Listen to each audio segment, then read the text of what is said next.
Hello everybody! Welcome to Marvel Legendary Randomizer number 54. Happy Thursday to most of you. Happy to everybody. Thursday to some of you, I believe. Unless I'm getting the clock wrong. Alright, so we got a lot to do today. So we're going to start off by going over the results of this past week's league. Mephisto crashes the moon into the sun. We also have to talk about the new scoring this week. I call it Thursday. And then we're going to play a new randomized setup for the next week's, this following week's league, and then we're going to end with the hero draft. So I did get both team selections, so thank you for that. I also posted in the viewers play chat for both team captains if you would like to share your team lineups with each other so you can talk about it before the draft with your respective teams. That's up to you guys. If you agree, post it there. And we'll do the draft at the end of this thing. But let's talk about the league for this week. It was not an easy setup. There were only a few wins, only a handful of wins in this setup. So don't feel bad if you didn't win. I didn't win.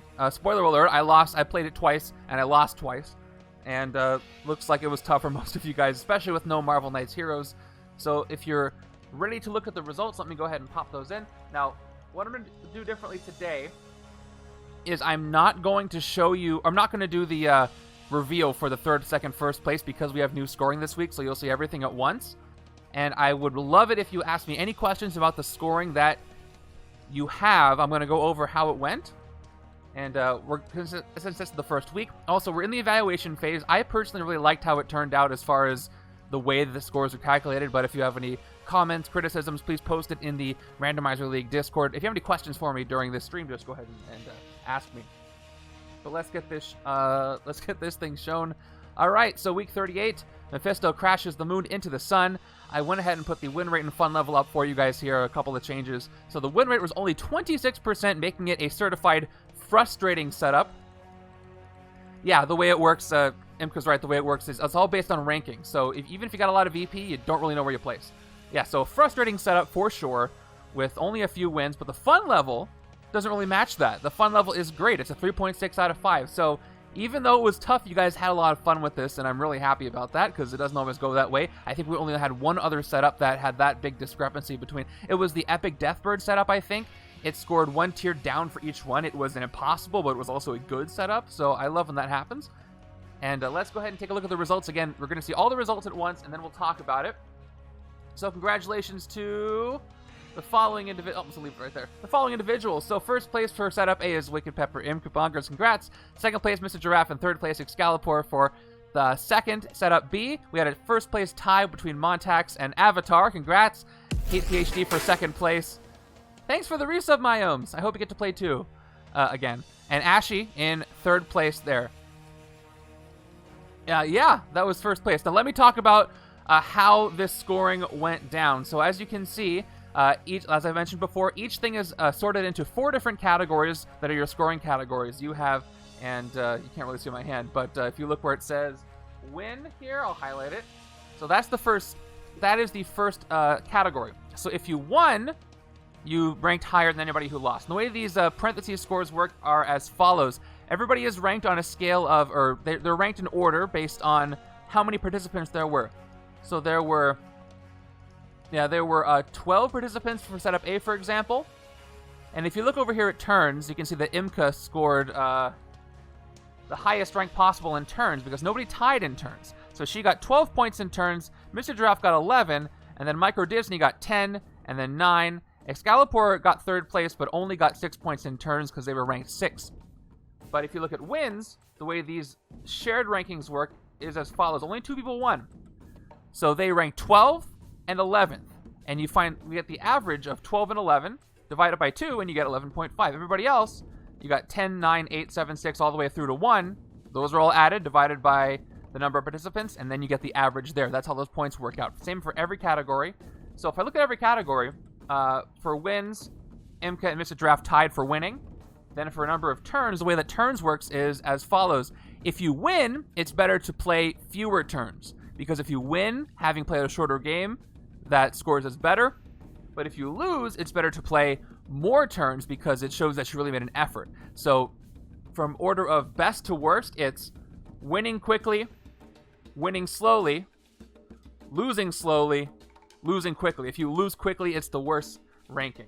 So again, Imka followed by Mr. Giraffe there for number of turns because it's factored in. So the next one that you'll see is Micro Disney, who was one of the non-winners. A lot of them are non-winners, but Micro Disney played the most amount of turns for anybody who didn't win, so got the next ranking there, etc. Escaped Villains is pretty straightforward. Most of you had 0 Escaped Villains, so all those ranks tied for 8 points, 8 rank points. And then we had a couple people with 1 escape as well, which was only 2 points because of the amount of people who scored that way. And then points per turn, this is a calculation of how many points VP you earned divided by how many turns you played the game. So the best points per turn ranking also went to Imka, who netted about 2.613 points per turn, followed by Mr. Giraffe at 2.2 points per turn, followed by Dre at 1.833 points per turn, and then Excalibur, and then Rolling Meeple all the way down. And then all of them are summed up at the end, and that is how these things are ranked. Yeah, so as I like the system a lot. Again, this is based on from travel-sized scoring system on Legendary League. So please go visit Legendary Leagues if you like playing solo mode. They have a lot of cool stuff over there. A lot of leagues with the same scoring system. And as was discussed in the Discord earlier, a lot of their games you get to pick one of the heroes or two or all of them that go into the game. So that's fun. Yeah, so Mr. Giraffe says, I got more VP, but they did it quicker by a lot. Yeah, so exactly. Mr. Giraffe got 88 VP for setup A.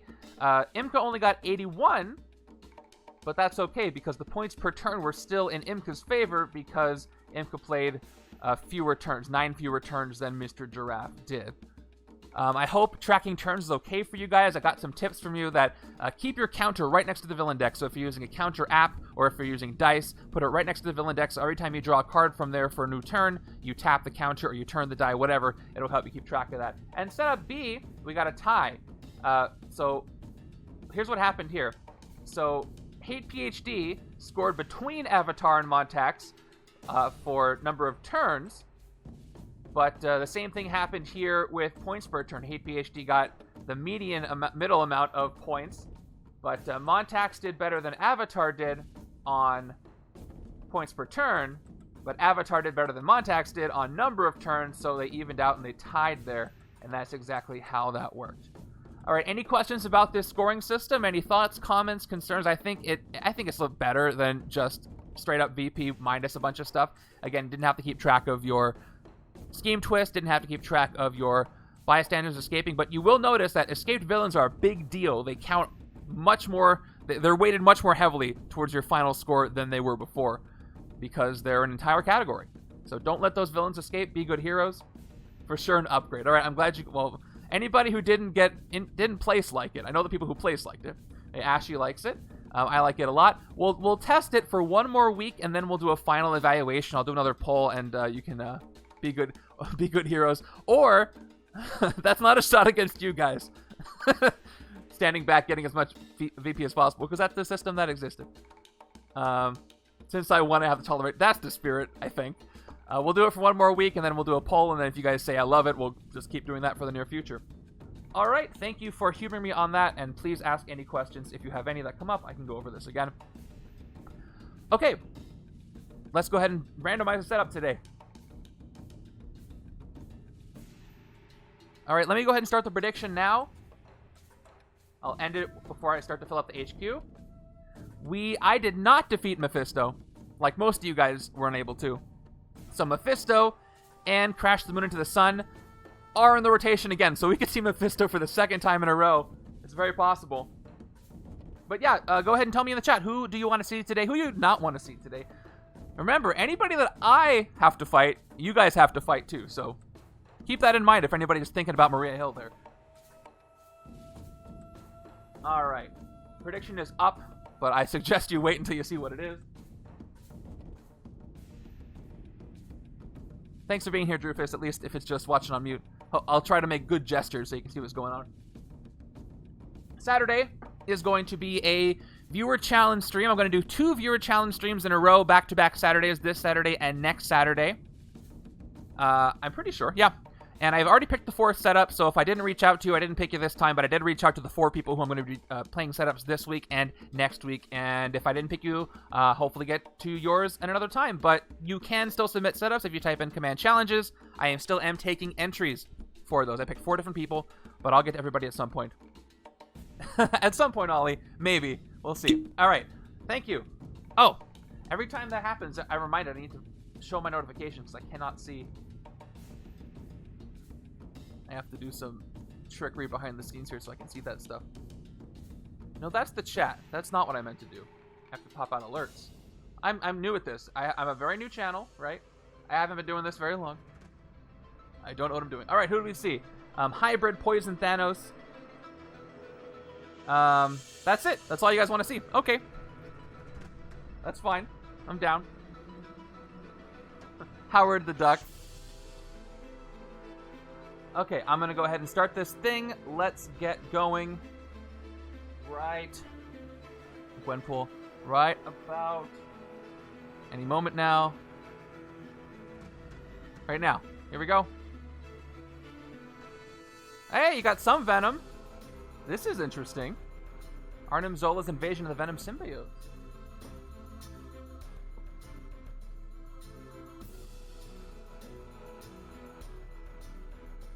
I've played a lot of Zola already, so I forgot we didn't eliminate him yet.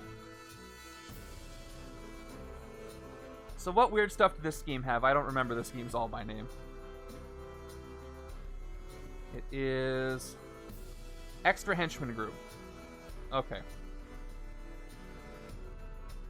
Do you not have oh, it's Captain America you're probably missing. I would guess. Alright, Zola's creations and the Celestials. What? I don't understand, but okay. Get your predictions in now!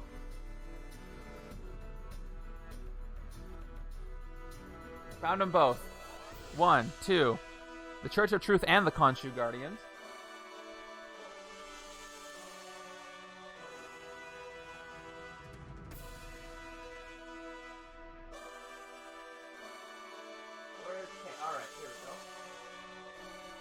Yeah, we love symbiote bonds and shards at the same time. There's nothing better, right? Alright, then we got Agent Venom, Cloak and Dagger, Quake, Black Bolt, and Venompool. Weird. I don't know how that's going to go. Characters like Quake and Black Bolt don't really have anything that works with them here. Well, not strictly. Oh, anyway, let me get my card.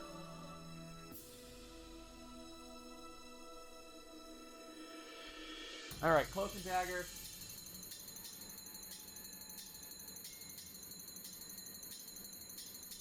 Do we even have... I don't think any of these heroes were even in any of the choices for Avengers vs. X-Men. Quake can work with herself, but there's not much else support. Yeah, I need I need everything. I got the throne, I got shards, I got bonds. Oh boy. Quake. I'm coming off of playing on Tuesday from the Agents of S.H.I.E.L.D. Season 2 with a ton of S.H.I.E.L.D. level, and that was a lot of fun, but now it's just Quake. Realm of Kings, and Venompool.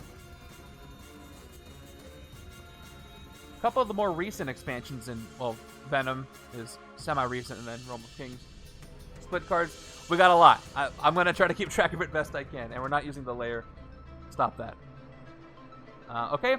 Scheme and Mastermind.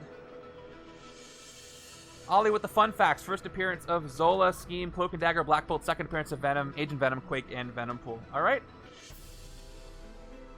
I would have preferred to see Black Bolt with somebody else who has no rules text, but what are you going to do? Okay, I've got Zola ready. I've got the Scheme ready. And villain deck time. So I don't think I'm going to run out of cards with the extra Henchman group. Yeah, technically Dre's right.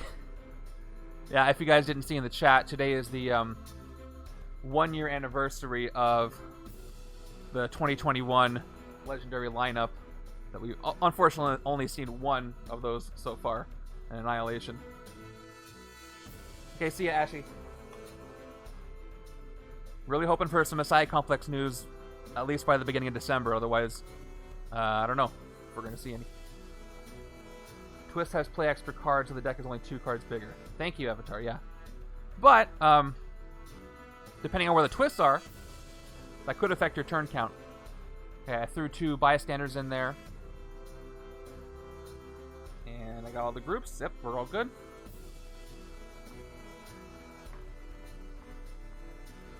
Seven, 8 twists.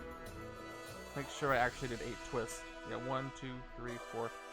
That's all the twists. Good. Okay, so here's how I shuffle, by the way. All the twists are in their own piles. 8 of them, right? And now I'm going to do Cloak Divided has no rules text. Oh, neat. And that's a first-time chat from Ant-Man GP. Welcome, Ant-Man GP. If Ant-Man GP, you like Ant-Man, next Tuesday is going to be a setup based on the Ant-Man movie. Finally got there, chronologically, so hope to see you there for that. So I always make piles equal to the number of scheme twists, and then I just pick like this, even though I didn't leave myself a lot of room. I pick every other pile, then I do a shuffle, like 8 times. Sloppy shuffle. So let's see. As far as classes go, I've got a good handful of tech and covert and ranged and a little bit of strength and a little bit of instinct. I don't have the hero deck stats for that Black Bolt. Okay.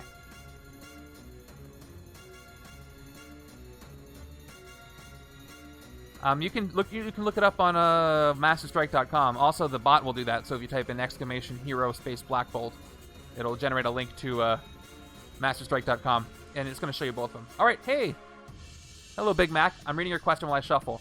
I'm still new to playing this great game. I've been learning a lot from watching your videos. Hopefully not from my mistakes. Hopefully from the things I do right. I played a game earlier where I fought a villain that had the keyword feast, which means KO the top part of your deck. At the moment, I had no draw pile. So does that mean the feast would have failed? Did you have a discard pile? Oh, it's Greg. Okay, awesome. Thank you. Mistakes is how you learn. If you had a discard pile, then you would have to shuffle up your discard pile and then KO the top card of your deck. Anytime you're asked to do something with your deck and you don't have one and you have a discard pile, you got to shuffle it. I think with that exception every time. Okay. There we go. Villain deck is shuffled. We'll see if there's a twist on top. I don't know. You're welcome. So what do you guys think? I'm not doing a poll here, but just based on what you think, do you think that we see Messiah Complex before the end of the year? Just on your hunch, what do you think?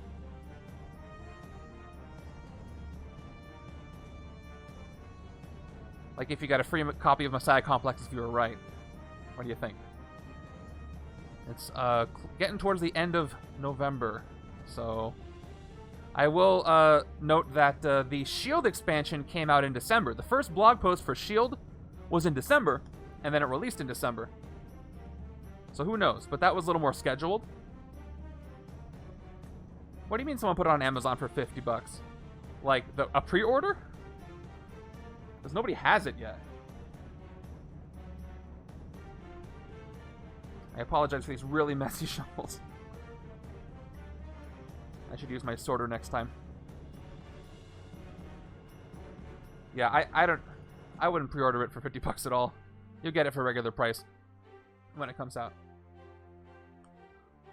Released in December. I'm kind of leaning towards Eden, where Eden's saying it's going to be released in December, but I'm not confident. But I could see it plausibly happening. But, you know, we just don't know. We just do not know. Yeah, I know a lot of people who have... be careful with your pre-orders. If you're trying to order a lot of stuff, including stuff that's already out, and you have a pre-order in that order, usually nothing will ship until the pre-order product is available. So be careful with doing that, because some people have been waiting a year for expansions that have been out because they're caught up with the pre-order they already have. Yeah, don't do that. Don't... I mean, if you get it from Upper Deck, there may be a promo card with this set. I have no idea. If there is, that's how you get it. Well, actually, a lot of them come in the box anyway for the first print, which is most all of them. Church can shard Khonshu to ridiculous stats. Yeah, with all the moving around. We'll get there. I hope we're able to get it in the UK. All right, I gotta beat 10 minutes. I'm having too much fun talking to you guys. All right, if I am under 10, if I'm over 10 minutes, I'm gonna be ashamed of myself. So I gotta hurry up. 6.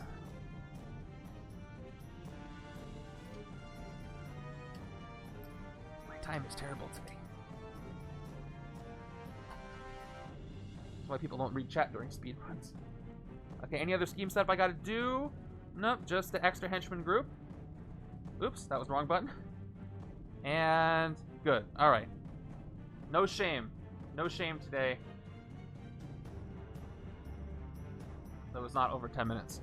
All right, let's look what we've got to do, and let's update our stats and all that fun stuff. Viral, I totally forgot to do the random horror. Go ahead and redeem that request right now, and I'll do it. I just got to see that request come through. Just any minute now. Okay, our mastermind is Arnim Zola. Oh, he has Ultimate Abomination, which means he has plus attack equal to the total attack of every hero in the HQ. I mean, redeem it, and I'll get it for you. All right, always redeems, always leads Zola's creations. I will redeem the horror during the draft. How about that? I will do that for you, just so we can see what it is. Master Strike for each hero in the HQ that has less than 2 printed attack. Put that hero on the bottom of the hero deck, and each player discards a card of that hero's cost. This can be pretty damaging if I can't control the HQ. Happy almost birthday, though. Very, very much so from us. Happy birthday. Invasion of the Venom Symbiotes. Got an extra henchman group in there. The twist, when it happens, enters the city as a 3-attack symbiote villain worth 3 victory points with ambush. This symbiote bonds with another villain in the city. Play another card from the villain deck. Evil wins when the escape pile has 3 cards per player or the villain deck runs out, which, as Avatar noted, it's not going to be that many more turns than normal because of the extra card. When the escape pile has 3 cards per player. Let's go ahead and update that. Cards in escape pile. There are 2 players, so that's 6 last time I checked.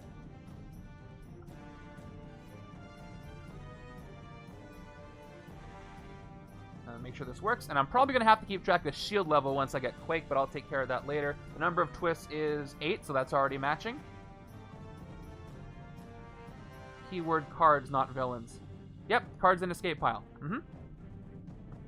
I gotta keep track of that. So bystanders that escape, anything else that gets, so when a symbiote bonded villain escapes, that's extra bad.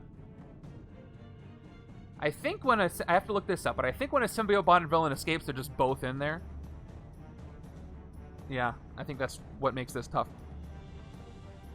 Twist ended up in escape pile too. Yep, you're right. I gotta keep the city clear so those ambushes don't hurt me. Let's get this thing uploaded. Let's end the predictions and start this thing. Zola's gonna go here. I'll take a look at what you guys said. Alright, it's uploaded. 1 escape of 2 villains in the escape pile. Yes, exactly what I thought. I've learned if I doubt my knowledge on the rules just a tiny bit, I have to check, because there is a good chance I could be wrong. There's so many rules in this thing. But it's fun. Alright, let's end the predictions. Looks like it's a 4-6. With most people leaning towards a lose today. I'm going to end the submissions right now, so get them in while you can. And I got my shards nearby. Let me make sure. Let me find the throne. All right, I got my throne right here just in case. I've got my shards. I've got all my extra dice and everything. This game might go for a while. All right, ending submissions in 3, 2, 1. Locked in. All right. Should be fun. Let's get our HQ filled up. So, put Zola on the throne side quest. I don't think he can get the throne. I think only cards that have that command can. Imagine if you could give the throne to somebody who can't get it, but then they wouldn't do anything with it. I don't know. I think it may be a scheme. Or I'm making things up. Alright, how much attack will Zola start with? Okay, no attack there. No attack there. 2 attack there. 2 attack there. And, alright, we got 3 Cloak and Daggers and 2 Going Underground Quakes. So that's 2, 4, 6 attack. No worries. 6 attack, plus 6 attack for Zola, so he's at 12. I'm not going to update Zola until... I'll keep him updated. It's fine. It's easy enough. Because I have to keep track. GR something from Rome Games. I don't remember exactly. Okay. Everybody ready? Starting with turn 1. Right now. Okay. Turn 1. We're starting this game. Arnim Zola and the invasion of the Venom Symbiotes. What do you guys think? Is this our signature scheme twist on the top? It could be. Oh, it's actually not. I don't know how to feel about that. I'm a little nervous. This is an unconventional game already. All right, we got the Khonshu Guardians here. While in the sewers, rooftops, or bridge, this is in wolf form and gets +2 attack, fight effect, KO one of your heroes. And I think the church also has KO, so maybe a lot of deck thinning here. So this is in the sewers, so it's going to get +2 while it's here. Because it's in wolf form. Wish I had a cool wolf howl effect, but I don't.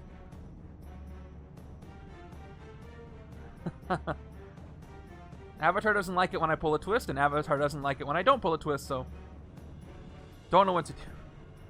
5 recruit. Let's look at all my options. We've got Going Underground, which works well with other Quake cards because you can send the hero you discard it undercover. This works well to thin the deck, but it works better when you have a shield level going on, and I have to discard a shield hero to play it. It is 3 recruit, so I can discard a trooper to get extra recruit, to get early recruit power, which is nice, but at the same time, and check this out. When I see something fancy, bam! Whoops, it's upside down. Almost did it right. There we go. So we got Flee and Fight, Cloak and Dagger. We've got 2 recruit and then phasing, and then Cobra, you get 1 more recruit, and then same thing with attack on the other side. With ranged, you get 1 more attack. So I won't get as much recruit as Going Underground with this, but could be useful. I don't know why it took me so long to do a sideways view. Also, these cards are upside down based on the way I usually do them. And then we also have above and below 2 attack and then 0 plus recruit. You get 3 recruit available only to recruit heroes in the HQ space under the sewers. So 3 recruit there. The penalty there is only the sewers. The penalty here is you have to get rid of something. So I think what I'm going to do is, because I have these 2 Quakes here, I think I'm going to go ahead and go with Going Underground. The early recruit will be nice. Plus, if I can get the recruit going, I can start thinning the deck early, maximizing on attack power and clearing the city before bad things happen. And I can funnel all the Quake cards here to the left if I want. So let's go ahead and start with Going Underground. And that, oh, I have another, a 2-cost card has appeared. Digest 2, you get +2 attack. It's gonna get out of control with the keywords today. Indigestion, rescue a bystander, and then strength instead, you get both. Now, Quake doesn't have any strength cards.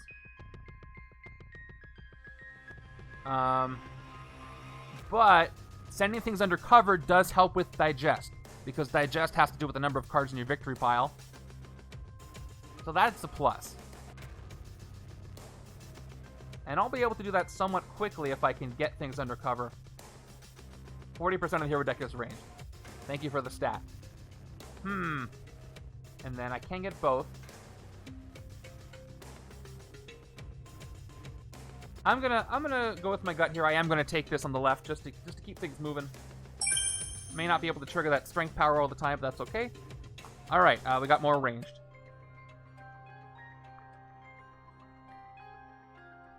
So let's see how this goes for me today. I have to go through my entire box and make sure that I have all the divided cards facing the same direction so it works with my camera. I guess I didn't do that. Next card is another henchman. The Universal Church of Truth appear. Ambush. Each henchman villain in the city gains a shard. Okay, which includes themselves. So let's go ahead and go with red. So the Khonshu Guardians gain 1, and so do they. If Magus is a Mastermind, which it's not, so just there's no Cosmic Wraiths that get shards. Fight them, burn 2 shards, and KO one of your heroes, which may be worth doing early on. But the Guardians lose their extra power because they're not in one of their advantageous spaces. And guess what? I do have 3 attack, So I would have been able to hit them if not for the fact that they have a shard. So I can hit the Church of Truth, though. So let's go ahead and do that. I'm not going to burn 2 shards, but I will gain this shard for fighting them. And the Church of Truth have no other effect. So they are just gone for 3. Pretty easy. All right. 3 recruit. I took Quake on the other side. Let's look at this Black Bolt that appeared. We've got Break the Silence. 2 recruit. When recruited, you may KO one of your cards with no rules text. I gotta not forget the when recruited, which could be any of these cards I have here. Range gain the throne's favor. If you have it, you may spend it to get 2 recruit. This will work well with either Cloak and Dagger or Quake. I can show you the results again real quick. Scalapore. And I'll post them later. We went over the stats of it, but all you got to know is you got 3rd place for setup A with a non-win. You got the highest ranked non-win. So congrats on that, and I'll post this later for setup A. So the question is, do I want to take this on the side with Quake or not? Let me look at this Cloak and Dagger once. Let me look at this Cloak and Dagger once again. See what I want to do. Schrodinger's win. There are only 2 wins of Scalapore, yeah, for setup A. I mean, this could be useful. This might help with an advantageous recruit. And although, let me see. Quake has Covert. I probably want to keep Quake, Cloak, and Dagger together. So what the heck am I going to do over here? I don't have any of the tech guys and the strength and the instinct guys.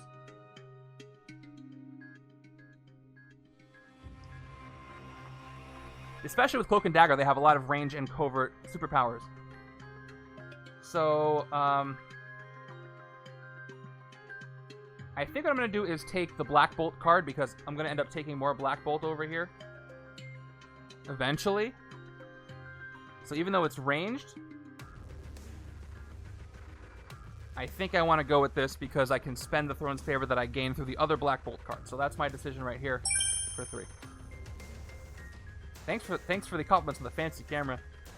I have switched from Streamlabs OBS to just OBS, and I'm so glad I did. It's working so much better. I was able to add a couple more things.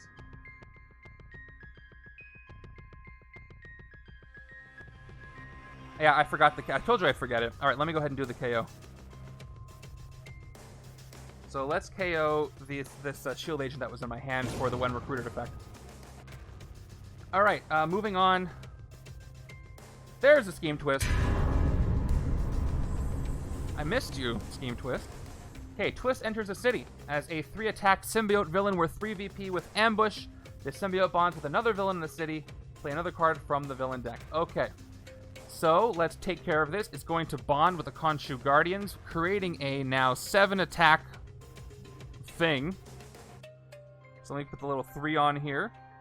So symbiote bonds combine. They have the total printed attack. That's what Avatar was warning me about. Symbiote bonded villains have the total printed attack of all, or total attack of all the villains that are combined, plus all the rules text. So, to fight this thing, while it's in the bank, I have to spend 7. But they get +2 when they're in these 3 spaces, so they go to 9. Now I play +2, right? Yeah. And now I play another. Let's go to the villain, or the villain go to the twist. The villain that's doing the symbiote bonding goes to the villain that's being bonded. So the twist goes to the Guardians. At least no bonded Celestials yet. Oh, I didn't even think about that. That's terrifying. All right, so we play another card from the villain deck, and that card is, there's a Celestial. At least it doesn't bond, at least not yet. So here we go. Nazar the Calculator. Cosmic Threat, Covert, or Tech. Nazar grants you a Celestial boon when you fight it, when you gain it, when you defeat it. And yeah, for the rest of the game, when it's your turn, the Mastermind gets minus attack, by it's the tiniest minus ever, equal to a 5th of its printed attack, round down the loss, which is not great for Zola. He only has 6 printed attack, so he only loses 1. The Mastermind gains shards equal to a 5th of its printed attack, rounded down. I'm in trouble. All right, let's see what I can do. So you have Deal with shards, henchman +2. This has a lot to deal with, and even more. All right, so I already took... I can't fight anything. I already took the other Quake. So if I cross my fingers and wish really hard, I can get a lot of Quake cards over here. Because if I can get mostly Quake here on the left on the left side, and ramp up the shield level, I can really get away with something good. But chances are I'm not going to see a lot of Quake because she's only one of 5 heroes in the deck.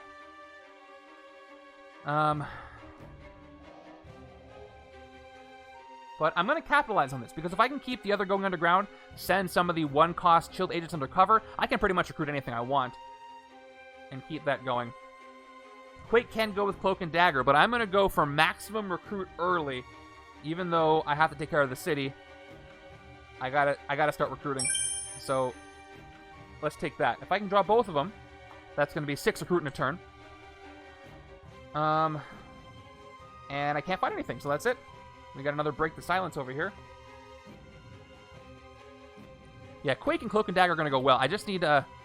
Black Bolt's going to work with his other Black Bolt cards. I need some of those Venom Pools and other Black Bolts to show up. Black Bolt can split too, so... The only reason I took him on the right is because there's no other options for the right, and I know the only thing that's going to work well is Black Bolt. And I need the recruit. Also, Zola is... You know what? I'm not going to bother with the attack yet, because it's going to keep changing. He's at +8 right now. Once I think I can hit him, then I'll manage the attack. Once I get at least 6 attack. That's probably a good way to do it. Otherwise, there's no point. Okay, we got 5 recruit, 1 attack, and Master Strike time. I could have gone with the robot voice, but technically he's a person he's an algorithm. All right, that's not it. It's a Master Strike. Here we go. For each hero in the HQ that has less than 2 printed attack, which is everybody except for which is Black Bolt, put that hero on the bottom of the hero deck. No, nobody leaves except for Black Bolt, because they don't have less than 2 printed attack. They have 2 printed attack. Each player discards a card of that hero's cost, because he wants to power up. So just Black Bolt goes to the bottom. Cost 3. So before I reveal it, let's check for a 3-cost card. Oh, I lose Quake. She gets discarded. She costs 3 on the left. Nerfing this hand, unfortunately. Yeah, replaced with... Yeah, so he's +8. Luckily, no more than that. So that's what we're stuck with. I'd rather this happen early, because if I can get through all of his strikes and then get the HQ to a place where he's weak, then I can hit him and win. He's really only 6 attack. I just have to get the HQ set up how I want it. But I think his tactics are going to mess with that too. 5 recruit. I have 2 attack if I want it, but I don't. I don't want any Cloak and Daggers over here. So I'm going to just start taking Venompool over here, because that's going to work well with other cards I've got. So let's take Venompool for 2, even though I have 1 on the other side. Still good. All right, we have some tech. Agent Venom. Spectrum, which means you have 3 classes or more different classes. If you get 1 recruit, 1 attack. It's kind of like Versatile. It says it right there in the flavor text, but you don't choose, you just get 1 of each here. Different kind of Versatile. That cost me 2, down to 1. Alright, so finally some tech for the other side. There should be some good opportunities to deck thin both sides. This is probably one of the most complicated games I've played in a while, and that you guys are going to have to deal with, so I don't envy you. Celestial Boons, and Symbiote Bonds, and Shards, and Throne's Favor, and Abomination. If the HQ are filled with X-Men set, Arnim wouldn't have that much printed attack. Like with a Piercing Energy, because that wouldn't count.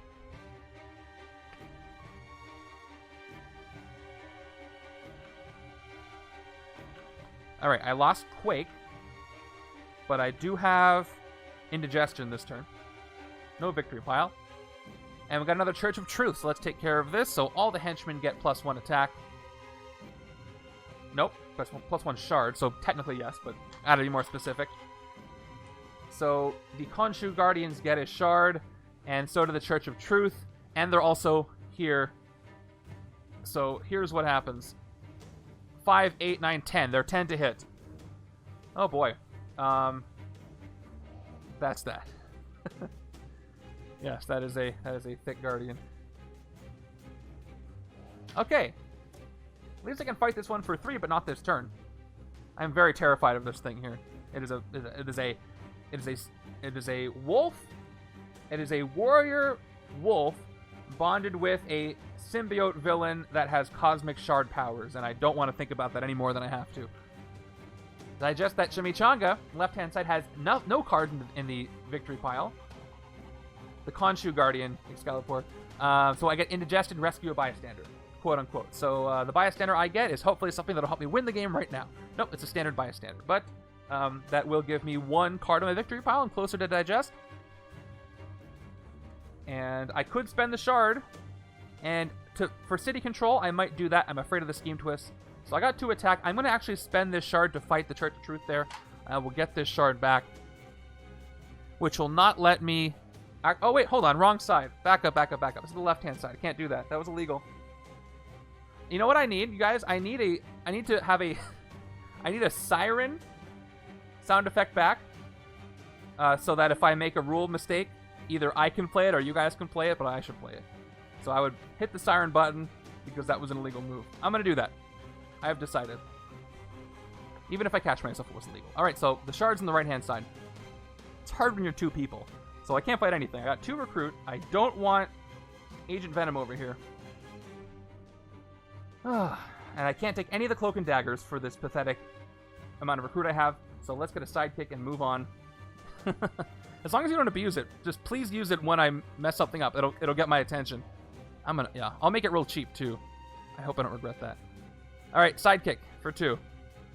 Standard sidekick. See, that's okay. I like that. That's when something bad happens. Something unfortunate. But I feel like if I make a mistake, since I take it back, I think a siren or something is more appropriate. Something like the Metal Gear Solid, exclamation point over your head sound.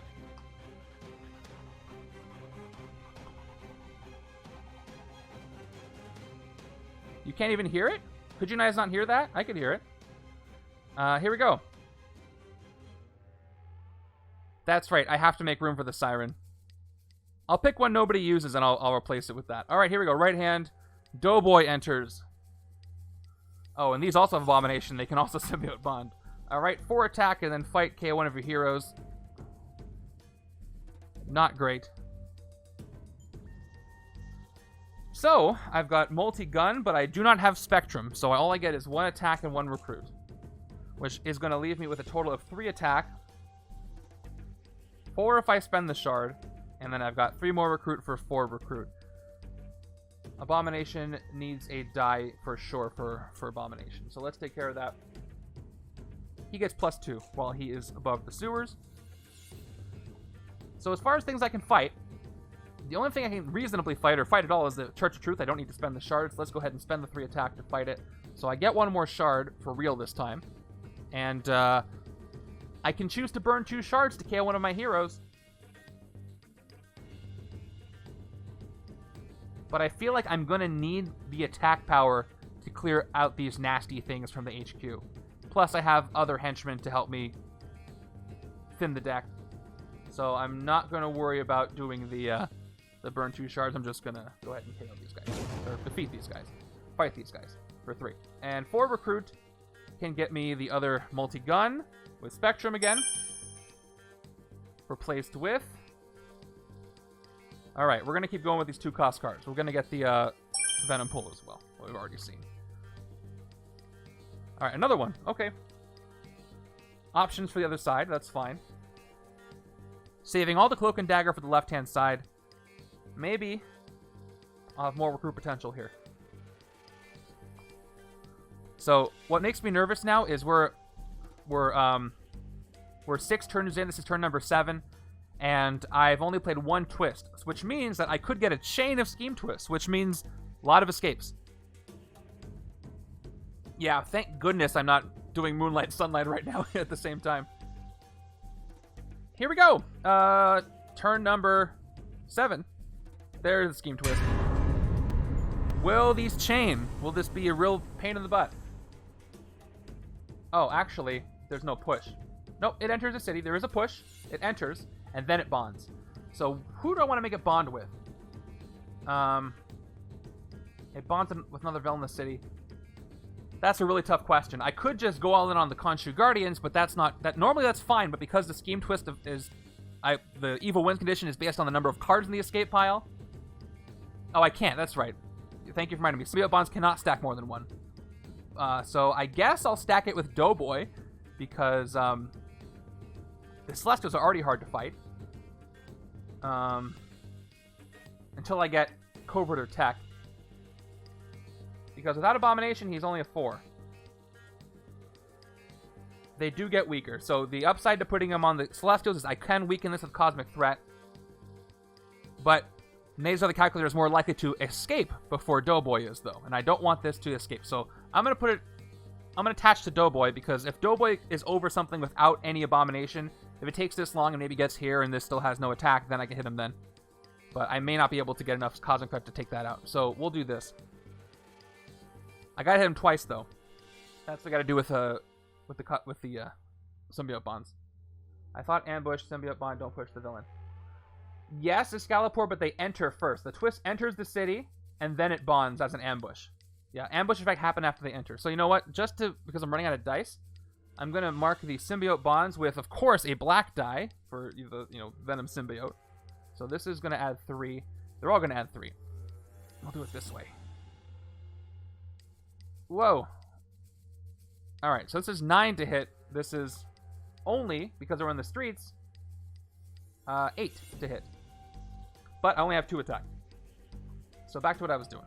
Oh, I gotta play another card from the villain deck. Hold on. That was the first thing. Another card from the villain deck before I forget. It is... Alright, another Celestial. Neat. That's fun. Gammadon the Gatherer. Cosmic Threat, Strength, or Instinct. Fight. The Celestial Boon. This one is for the rest of the game, whenever you fight a villain, rescue bystander. That's the best thing I can say, hate PhD.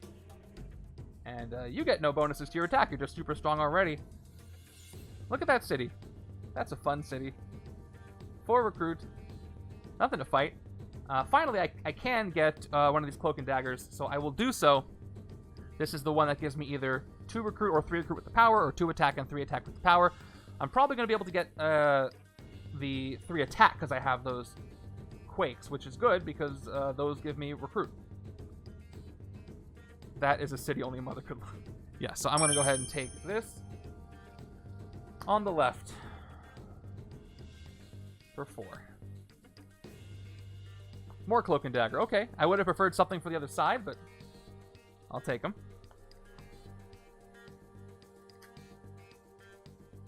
Probably using the phase. Yeah, depending on the circumstances, I could end up phasing it more. We'll see. And that's great. It's a versatile. I can use it when I need. You only play with Cloak and Dagger? What?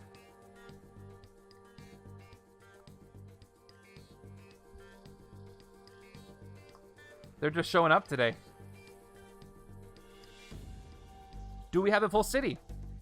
No. There's a lot of them. What's up, Vicky? Thanks for the host.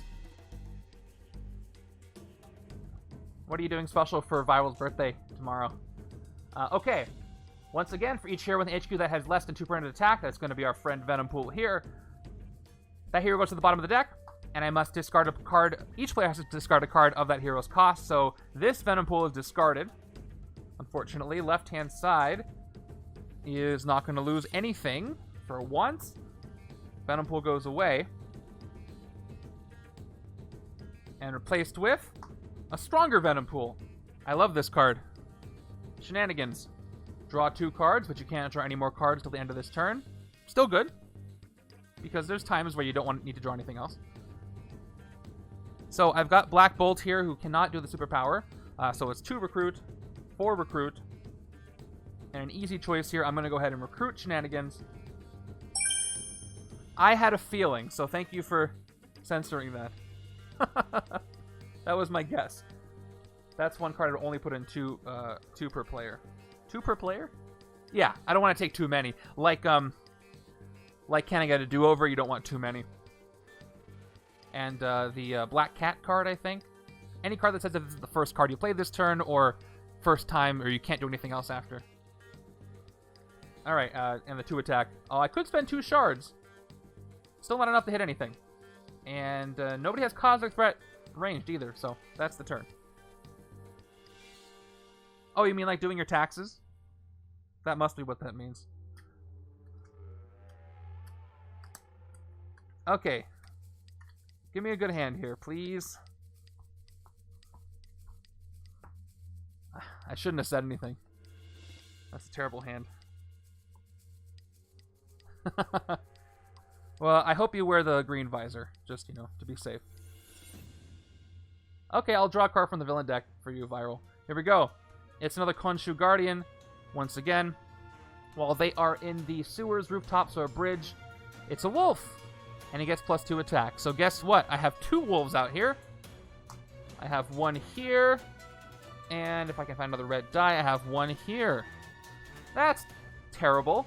This is going very well. Yeah, look at all the things I can't fight this turn. So I think I'm gonna have 2 cards in the escape pile, and the Mastermind is gonna get a shard. And there's nothing I can do about it except get lucky with no new villain coming into the city. Let's maximize my recruit since this attack does nothing. I will discard the trooper to play Quake for free recruit, and then the rest is going to give me 7 recruit. If only there was a rare out here that would save me, but not so much. Let's go with the 4-cost Cloak and Dagger. If only I had Bribe too or something. Alright, we got... this is for the other side, but we can look at it. Can I get a little gratitude? 3 attack whenever you rescue a bystander this turn. Do the rescue ability an extra time. And then excessive violence to get more bystanders. This would be great if, I don't know, Black Widow was here, but nope. And I will take the other Cloak and Dagger that's here. This one is either 2 attack. Unfortunately, this is not a card with no rules text because it's both until I play it. But when I play it, then it's a card with no rules text. Anyway, other side is recruiting stuff for the sewers, so I'm going to go ahead and take this. On the left. Plus, that's the wrong side for no rules text anyway. Alright, we finally got some more Venom. Venompool and Agent Venom. Lots of Venom. Will we have our first really bad escape? Let's find out.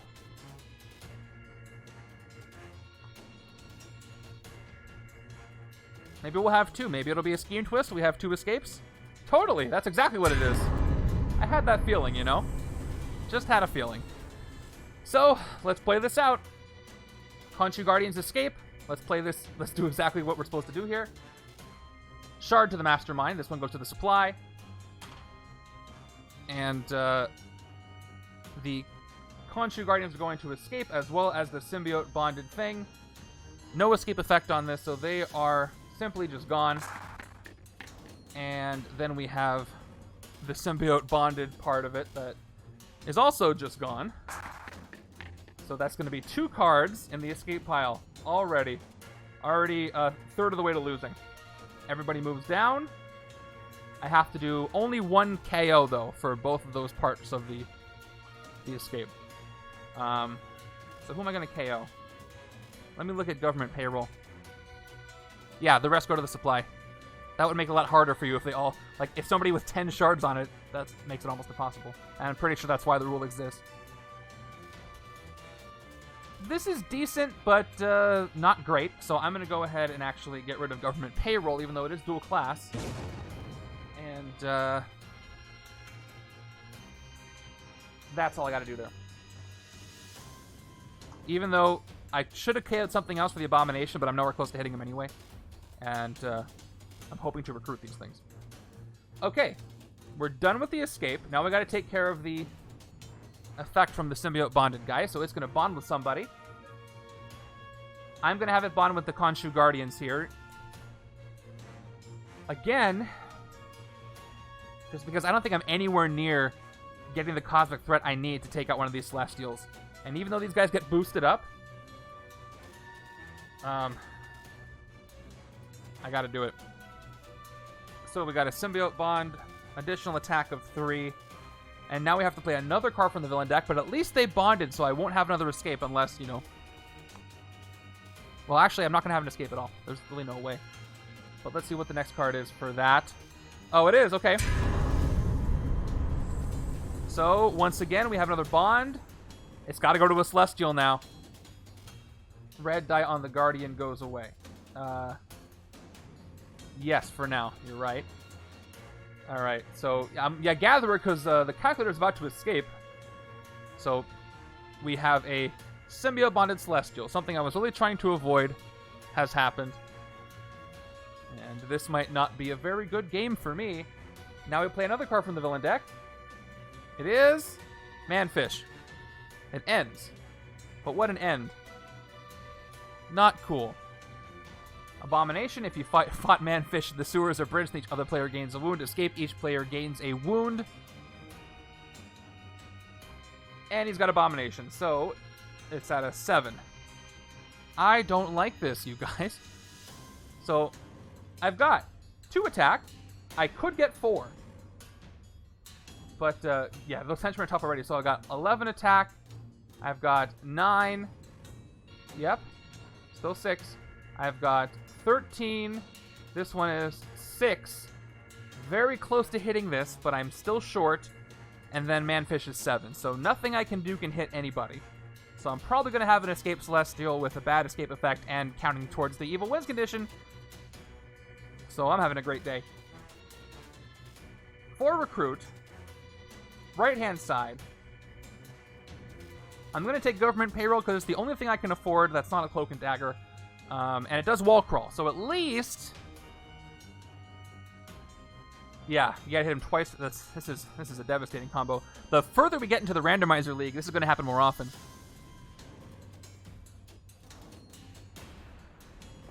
I might lose faster. I might get it as close as I can to losing and then recover. So it's going to be one of those two. It's no way around it. So let's recruit this and wall crawl it. I'll put it to the top of my deck for 3. Okay, we got Tectonic Wave Quake. I mean, yeah, Maria Hill with this exact setup would be worse because she also puts cards into the city. So it's even better. It's still better than Maria Hill. Yeah, this will be interesting to read these comments this week. I feel like this will have a similar win rate, but a lot lower of a fun level than Mephisto crashes the moon into the sun. Just a hunch. Setup B is going to be difficult to design. Okay, what do we got? Another Khonshu Guardian. Yeah, Magus would be bad. Okay, so we have an escape, and it is a Celestial escape. The Mastermind gains shards equal to a 5th of its printed attack round down. So good, at least the printed attack helps me here. So let's get a nice blue shard. So the Mastermind's only going to gain 1 shard because its printed attack is 6. But unfortunately for me, we do have an escape here. And we have to do a KO. We have to put the count up for cards in the escape pile. The weakest thing is his Cloak and Dagger. 3 attack, 2 attack. Everything has 2 attack. Now, Tectonic Wave, I can raise my shield level up, and I already have 2 Quakes, and a third one will be great. I can keep phasing away Cloak to get Quake if I have enough Quakes in my hand, so I don't want to get rid of this. I think I'm going to get rid of the above and below 3 cost Cloak and Dagger. Let's go with that. That's what I'm going to go with. Replaced with... Yeah, we're going to see more of these. Alright, the uncommon. So, that was the KO. Let's move everybody down. And we have another Khonshu Guardians entering. Let's adjust the dice. This one's in the sewers. It gets +5, or +2. This one's in the rooftops. It gets +2. Alright, so as it stands, I've got 4 attack. The sad thing is, you guys, I'm so close to hitting this Khonshu Guardian. However, I can't digest 2 because I only have 1 attack here. So I can only get a maximum of 4 attack this turn, which is rough. So, all likelihood, the next turn, I'm going to have another 2 cards enter the pile, and then I'll only have 1 left, and I got a Celestial that's symbiote bonded here. If only I could give shards to the other side. No, because it has to happen in order, right? So I have to rescue the bystander first, then I don't get the digest, and the bystander might give me something, but it might not. It could let me draw. Alternatively, I could press my luck and phase this Cloak and Dagger, but even if I do that, I don't think there's anything better that's going to come up. I have Quake, and I have Gray cards. Quake's going to give me Recruit. So my best chance is to hope for a bystander that lets me draw something. So let's just roll the dice on it and go for it. So, indigestion, rescue a bystander. That bystander is a standard bystander. So, not a big help, but I do get digest the next time I draw this, but not enough yet. Sad. Alright, so I gotta remind myself, I'm not gonna be able to hit this, but Cosmic Threat, how much minus attack? Is it -2 or -3? I think it's -3, but I always forget. Yep, -3 attack this turn. So, this basically cancels out the symbiote bond, even though, you know, it's there. So it's 10 attack. Yeah, I don't have a choice. Don't have a choice. So I could get 1, 2, 3, 4 Recruit and get a Cloak and Dagger, or I could phase. I'm going to go with the Recruit in case I survive. So we'll play Flee for 2 Recruit, and then we'll play the 2 Shield Agents for 2 more Recruit. And we'll get our 4 Recruit, and we're going to take another fight and flee. See if we survive this. It'll be a great time to draw a bystander, I'll just tell you that much.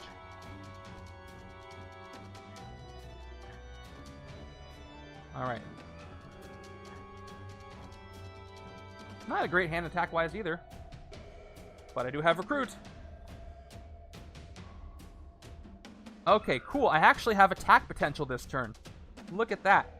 So even if I have an escape here, I can make myself okay for a little bit. The downside is if I play a Scheme Twist and I chain 2 escapes, and that's going to lose the game for me. But let's see what happens. Here we go. Master Strike. Okay, good. No escapes. I got myself some time. And what else? Nothing changes in the HQ, because everybody in the HQ has a printed attack of 2 or more. So nothing there happens. It whiffs, kind of, but he's already in a good position. And no discard, no villain from the villain deck. So that is probably best case scenario for this turn. Let's see how much attack I can get. Unless I clear the bank, I don't get... Well, actually, no. If it's empty, I get 2 recruit. If it's not empty, I get 2 attack. When I patrol the bank. Do I have Spectrum? I got Tech, I got Strength, and I got Instinct. So I do have Spectrum. So, great. Everything's working out. So I get 2 attack and 2 recruit per multi-gun that I play. So let's just turn it up to 4 and play them all. Yeah, let me adjust the city. There's things that have changed. So Manfish Abomination is at 8 thanks to his Abomination. This stays, and Doughboy is the same because he gets +2. So that's it. That's all it changed, except for Zola, who we're not going to hit yet. He's also at 8+ everything that has an attack on it. Shenanigans I'll save. I don't have... Oh, I do... Okay, so I have 2 cards in my victory pile. But if I play this after government payroll, I can do both. So, let's patrol the bank. The bank is full. Not empty. Manfish is there, so I get 2 more attack here. Followed by... Digest that Chimichanga. I get 2 more attack. I'm at 8 because I get I activate this from government payroll, so I get the attack and I rescue a bystander. First good hand this game. It is the News Reporter. News Reporter lets me draw a card, so I'm glad I played this before Shenanigans, otherwise I wouldn't be able to draw that card. So we finished with the Chimichanga, and so I draw a card for the bystander. The card draw is a Trooper. All right, a little more attack. I'll play the Troopers for 10 total attack. Is there any thing I can hit that's going to let me draw cards before I play Shenanigans? Let me just look. So Gamanon is -6 this turn. -6 +3, so it's -3. So he's at 10. Nope, that's not right either. It's 7. 7 to hit.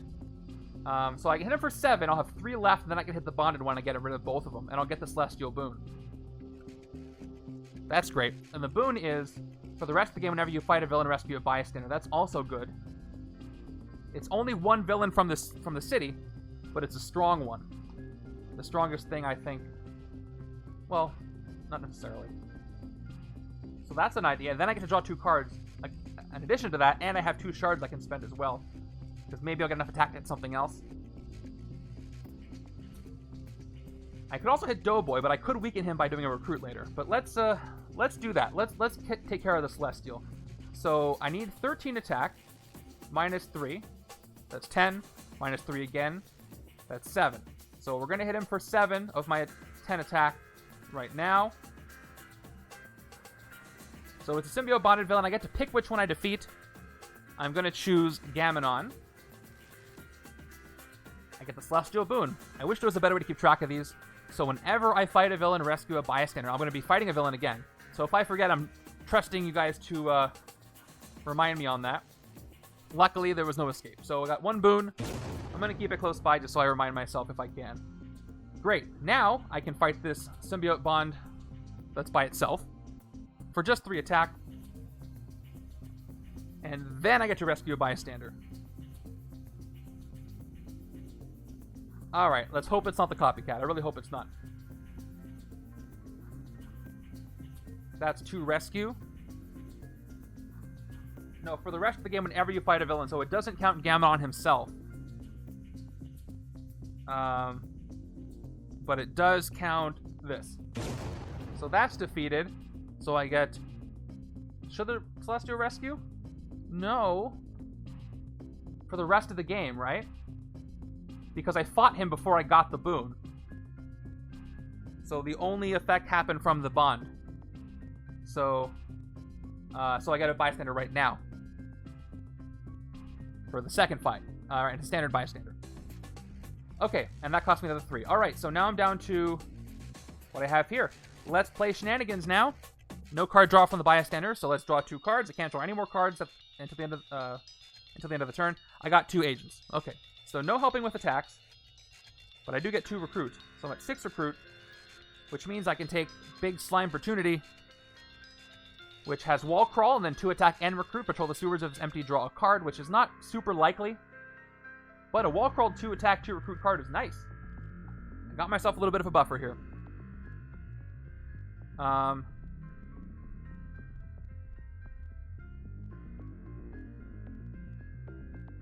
can't hit the sewers. I only have, I don't have any attack left, except for the 2 shards. But, yeah, I'm gonna recruit this for 6, and Wall Crawl to the top of my deck. No worries. I'm just gonna keep track of everything. So that's done. I've spent my points. I refilled the HQ, and it is a card. I should probably leave this here. I should probably start trying to leave cards that don't have attack on them here to weaken the Mastermind and anything with Abomination. At least 1 or 2 things. Okay, that is the turn. Very happy with that. I defeated a Celestial that was symbiote bonded, and that's no small feat. I just gotta clear the city a little more before I play the last 4 twists, and I might be safe. And another great hand. Alright, if I keep getting some KOs over here, this will go away. No, I will not stop. I might... If I lose, it'll be a different way. Trust me. Thank you, Mr. Giraffe. By the way, I'll take this moment to mention and remind everybody that the hero draft for the Viewers Play X-Men or Avengers vs. X-Men game is going to take place after this game. If you are a Twitch subscriber or you are a hero or villain in the Discord from playing the Booster Pack game, you can still play. So please go find the Viewers Play chat in the Discord. You can still join a team. It's not too late. You can even join during the game while it's happening. And it's going to be a lot of fun. The game is going to be not next Saturday. I'm postponing to the first Saturday in December due to Thanksgiving. But you have plenty of time to join. Okay, card from the villain deck is another Church of Truth. So let's take care of this ambush effect. all henchmen in the city gain a shard. So that's going to be 3 henchmen, and I'll adjust their attack in a second. So we've got 1 on the Guardians, 1 on these Guardians, and then 1 on the Church of Truth. Now, luckily, the Guardians are going to both lose their extra attack this turn, and only one of them is bonded. So this is 4 to hit. This is 4 to hit. Oh, this is 7 to hit. That's 4 to hit. Yeah, didn't I discard one? Yeah, I discarded one from the Master Strike. I forget which one it was. I think the Venompool.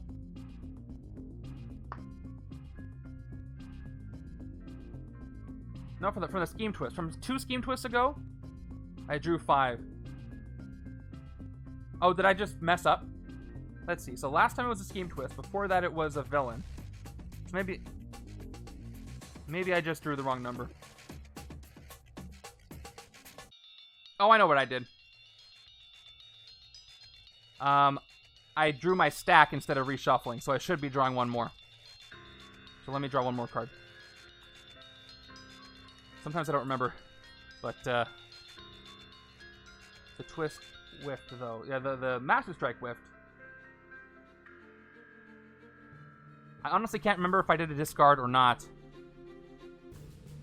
But if you guys don't think if you think I just drew 5 erroneously, then I'll draw another card. But I didn't what? I should draw. Okay. Thank you. Thank you guys for watching. All right, so I drew a Cloak and Dagger. Okay, I drew the Church. We have to adjust some attacks. So this Abomination is going to still be 8, but they lost their attack. Same Abomination here. We're all good. All right, so let's get our sidekick traded in for 2 more cards drawn. Another Cloak and Dagger, and another Shield Agent. These are 2 different cards. So what do I want to do? I have options. I can play... If I want to maximize my attack, I would play Going Underground first, discarding an agent. Then I would get Fight for 3 attack. That I can get above for 5 total attack, and then this would be 6 total attack. So I could get 6 total attack this way. Which could let me actually clear out these Khonshu Guardians, because I'd hit this one for 6, I'd gain a shard, and I could spend the shard to hit this for 3.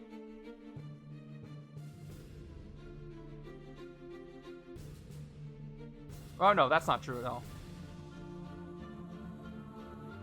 I'm thinking over here. So I get 6 attack, I get hit this for 4, I get 1, and then I have 2 left, and I get hit the Church. That's what I'm going to do.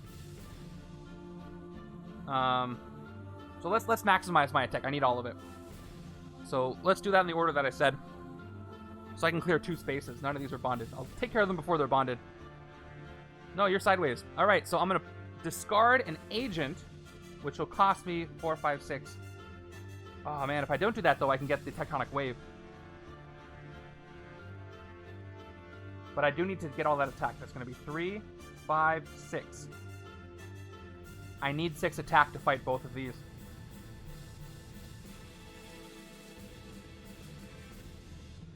Yeah, I gotta sacrifice that. So I'll discard the agent to play Going Underground. I do get 3 recruit though. Now I'll play the fight side of Dagger, so I get 2 attack plus 1 for the range card that I played. I will play the above side of Cloak for 2 more attack. And I will play the Trooper for a 6th attack. And I'll play the 2 shield agents because I'm going to do some KOing. 5 recruit. Let's start with the Khonshu Guardians. I'll fight them for 4. I'm down to 2. I gain the shard, which I'll put right here, while they're in the bank. Well, they're not powered up. And their fight effect is KO one of your heroes, so I'm going to go ahead and do so. I'll get rid of one of these shield agents, and they are gone as well. I have 2 attack left. I'm going to spend the shard immediately to get 1 more attack. Get this shard back. Spend 3 to fight the Church of Truth. And I cannot burn 2 shards because I only have the 1 shard, but that's okay. I just defeat them. So just like that, I have 2 spaces available, which is decent. But I I probably don't want to take these Venompools because they're instinct, and I need all the covert and range that I can to trigger these Cloak and Daggers. And I don't want to take this going underground out of the HQ. I want to keep it there for all the abomination purposes. I already have enough. So I think we're going to do a... I don't think I need an officer either, so I think I'm just going to take a sidekick for 2 this turn. Although I could take a Venompool just to get some of the attack out of the city, or the HQ. It's not the worst thing in the world. Whenever you rescue a bystander this turn, do any rescue on it twice. I do have another Venompool here. But at the same time, I gotta go all in on covert and ranged. My deck will work too well that way. Let's go with the sidekick. Sidekick is a hairball, a covert sidekick. That's good. Again, one of my predictions I am 99% confident about. I really hope she doesn't. One of the predictions I have for Messiah Complex, more than anything else, is that one of these sidekicks we get is going to be tech. We don't have any tech special sidekicks. I can almost guarantee that's going to be the case. In fact, I think 2 of them, I'll make this claim right now, I think at least 2 will be tech special sidekicks. And you heard it here first. That was my prediction. My bold prediction. Alright, there's an agent over here. I need room for shards. You can go over there. What do we have? Alright, another Church of Truth. Luckily, I took out one of the henchmen. Multi-class sidekicks would also be cool. But I would still technically be right if they're tech and something else. But yeah. That might make them a little too powerful, though, so I would prefer just the mono-class sidekicks. Okay, once again, they enter here. And the other Khonshu Guardians gain a shard. And so do the Church of Truth. Thank goodness, again, Magus is not here. So I do have 2 shards. I could burn it to KO something. Only 1 strength sidekick, right? Yeah, who is it? Who's strength? Zabu is instinct. Throg, yes, Throg is only 1. Couple covert, couple ranged. Okay, let's play this hand out. In which order, though? I need the sewers to be empty to draw a card here. I don't have any strength to trigger Digest the Chimichanga. I do have Spectrum, though. I got Tech. I got 4 classes, so I have Super Spectrum. So let's play Multi-Gun first. I get 2 attack and 2 recruit for having Spectrum.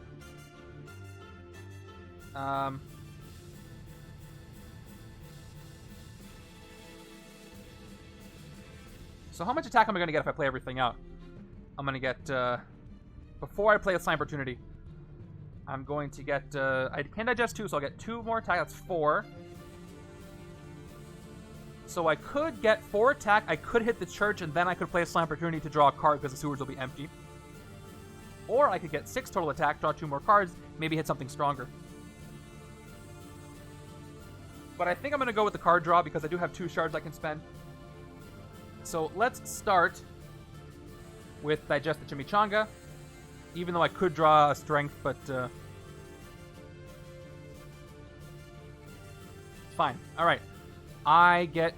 Oh, I forgot about the Celestial Boon. I also have the Celestial Boon, so I get bystanders when I defeat villains. Okay. 2 more attack for Digest 2. We're going to commit to that. And then we're going to hit this Church of Truth for 3. I get the shard. And I could burn 2 shards, but attack is precious here, so I'm not going to do that. So they're only gone for 3.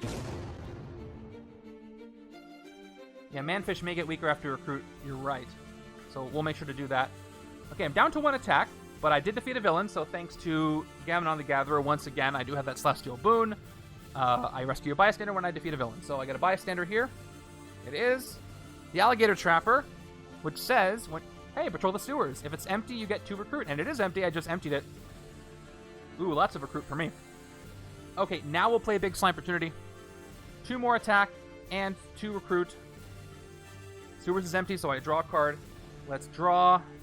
All right, Government Payroll. The right side is coming in clutch for me. I did not expect this. Okay, patrol the bank. Bank is also empty. But I'd rather get the attack, but I can't fill it up or anything. So I might as well play it right now to get 2 recruit. 8 recruit. And I have no other way to draw cards. unless I get a bystander. So I can't hit anything for 3. The weakest thing is this Khonshu Guardian bonded with 3, 6, 8 attack, which maybe I can get when I draw cards. I can get 4, 5, 6 with my shards, so we'll see. Actually, this is the weakest thing. This is 9, and then this will change after I recruit it. So if I do recruit this, it's only at 5, but I still can't. Let's recruit Venompool, replace it hopefully with something that'll weaken him. Fight it maybe get a bystander that'll help me draw a card, and then I'll play Shenanigans. So let's spend 5 of our 8 to recruit this. Down to 3. And this works fantastically with the symbiote bond, with the celestial boon that I have.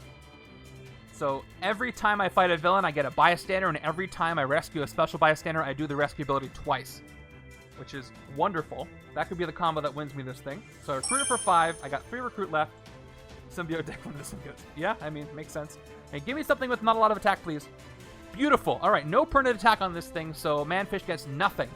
You lose. Good day, sir. Let's play my 2 attack, or play my 2 shards for 2 more attack. We're going to go ahead and hit Manfish for 5 while he is as weak as possible. He has a fight effect. All right, no wounds because I didn't fight him in the sewers or bridge. I fought him on the rooftops where he is weakest and furthest away from water. So he is defeated for 5. And I get a bystander. The bystander is standard, so no card draws there. That's okay. Now we will play Shenanigans because I don't have no other opportunities for card draws. So let's play Shenanigans to draw 2 cards. We've got, let me move all these ones I played over out of the way. Get out of the way. All right, we got an Agent and we got Multi-Gun. Okay, I do definitely still have Spectrum. So Multi-Gun gives me 1 more recruit, or 2 more recruit for the base and the activated. 2 attack. So with 3 attack, I can't hit anything else, but that's okay. I didn't get a single range card, so maybe I'm regretting getting this card, but I might be able to KO it later if I don't want it. Just 2 recruit up to 7, and then 2 more recruit up to 9. All right, let's try to get some of this attack out of the HQ. So I want to keep these 2 here. I'll probably take Can I Get a Little Gratitude again to really maximize the ability of me to do that. 4 more recruit after this. Oh, this is going to be great. All right, I'll take this for 5. Weak attack. I got 4 more recruit left. I can take Multi-Gun, but let me just check my attack in the HQ. I got 2, 3, 6. So Zola has 12 attack plus 2 shards, 14 right now. And the way it's built right now is anything in the bank of the rooftops is going to have +1 or +0 with Abomination. And there's still plenty of Zola's creations in there. So maybe I leave Multi-Gun where it is, and I take a sidekick, because the chances of this being replaced with something with less attack is not a lot. So let's do that. Let's get a sidekick and end it there, just to be safe. All right, sidekick is a standard sidekick. And that's it. Wow, I did not expect the right hand to be doing better, but it is doing a lot better than the left-hand side. Just wait until I get those Venom pools going. That's going to do something. This game is turning around, but I can't be cocky because I already have 3 cards in the escape pile, and I have 4 Scheme Twists that could all chain. And I believe that things that have symbiote bond can't symbiote bond with something already bonded, but they can symbiote bond with each other. So if right now I were to play 4 twists, what would happen is I'd play 1, the second one would go here, then it would get bonded, the third one would go here, 4th one would move over and then get bonded with the other one. So I could have 2 double bonded, or 2 bonded Scheme Twists that way. And that might actually be ideal if I can get that to happen. I mean, get that to happen. Don't have any choice there. All right, there's a Master Strike. So that's going to mess up what I was setting up. So what he's going to do is move Going Underground and Government Payroll and Multi-Gun all to the bottom of the hero deck. So he messes up what I was trying to set up. But hey, whatever. Give me more opportunities for rares to show up. Yeah, buy a Squishy City. I'll get it back, don't worry. They all have less than 2 printed attacks, so let's refill this.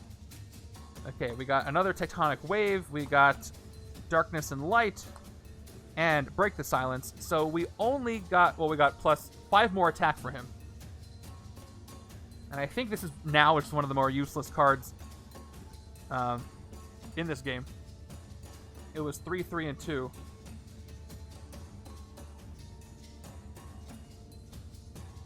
The discard part.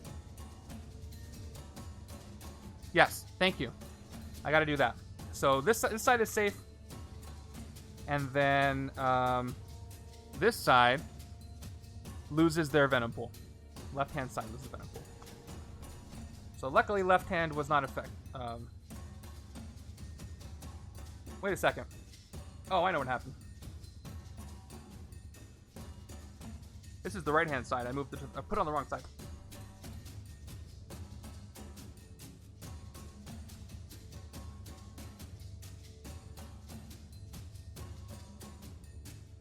Okay. 1, 2, 3, 4. Let's double checking something. Okay, we're good.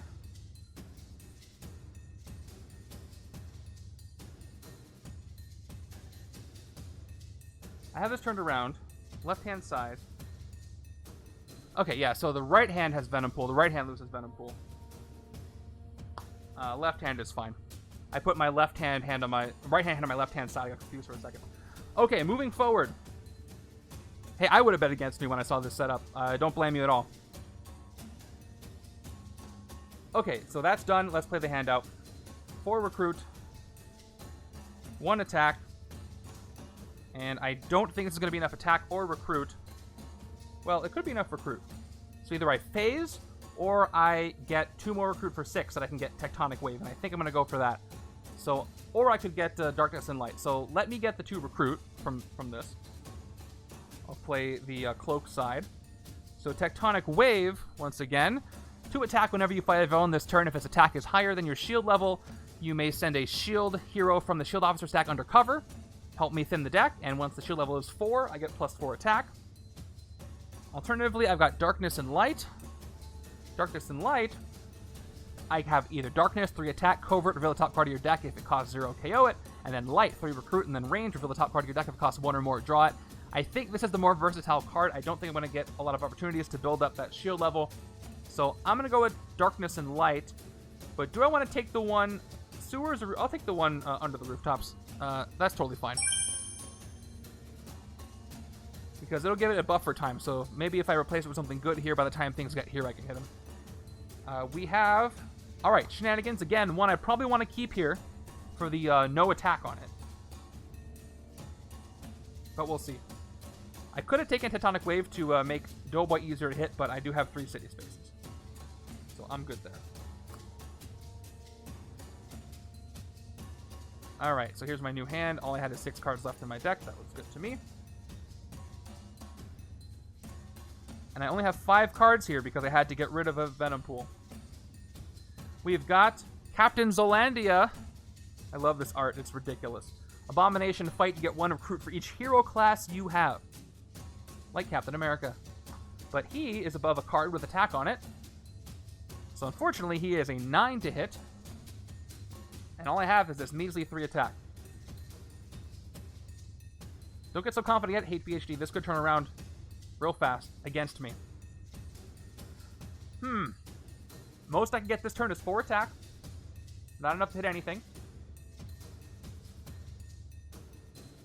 And all I got is 2 recruit. So, sidekick, and that's it. We've got Hairball again. I pressed it. That's a Hairball again. Alright, there we go. Hairball disabled my animation. Makes me sad. They're in there. Don't forget, we have an entire extra henchman group in there, so the villain deck is still very sizable. Plus, I've only played 4 twists, so that's only 4 extra cards. Actually, less than that, because one of the twists played another twist. So that was only a chain of 3 cards.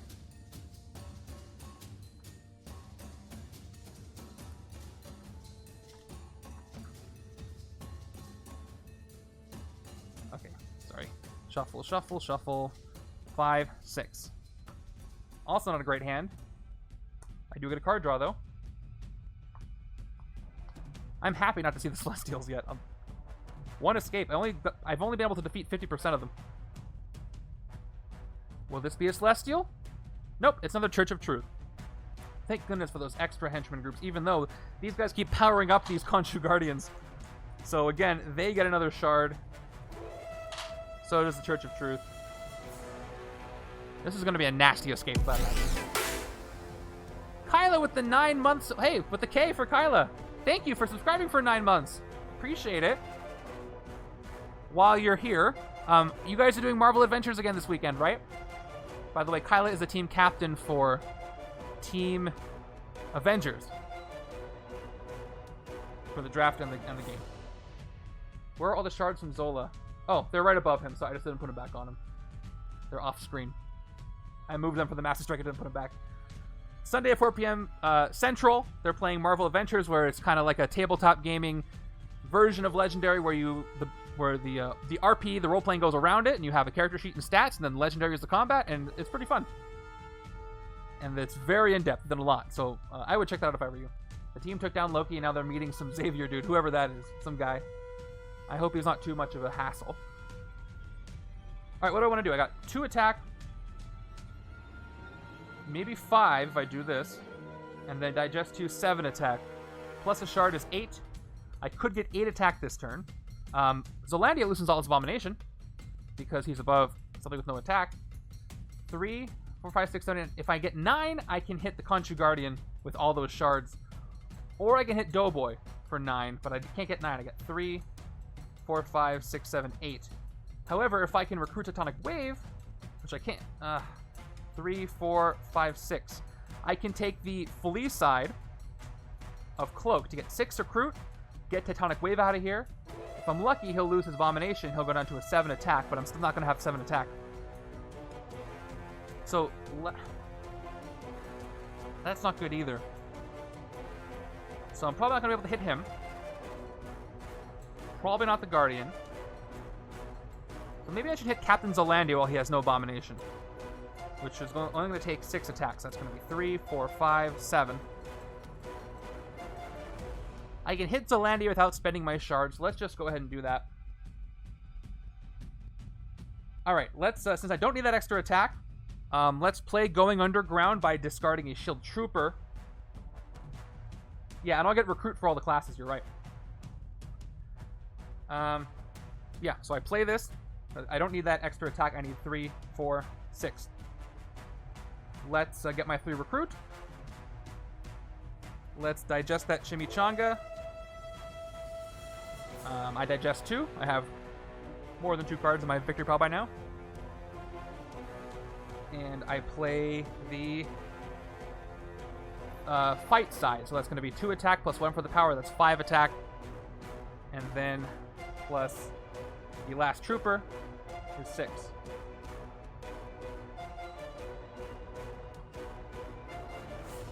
Well, then I wouldn't... I guess I could do that. That's a good point. So what Kyla's saying is if I had played fight first... Well, that depends. Do I need this agent? That's going to be 4 recruit, and then fighting this is going to give me 5, 6... 6 recruit total.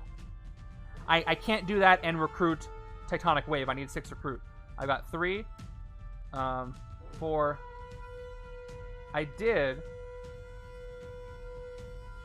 but if I did that, then I wouldn't have enough attack to hit Zolandia, right?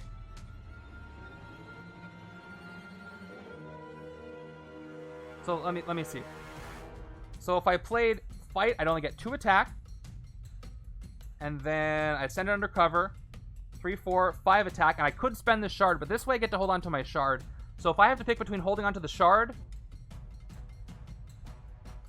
If I pick between holding onto the shard and then, or sending something undercover, I'd rather hold onto the shard. I did. So I discarded the trooper, right?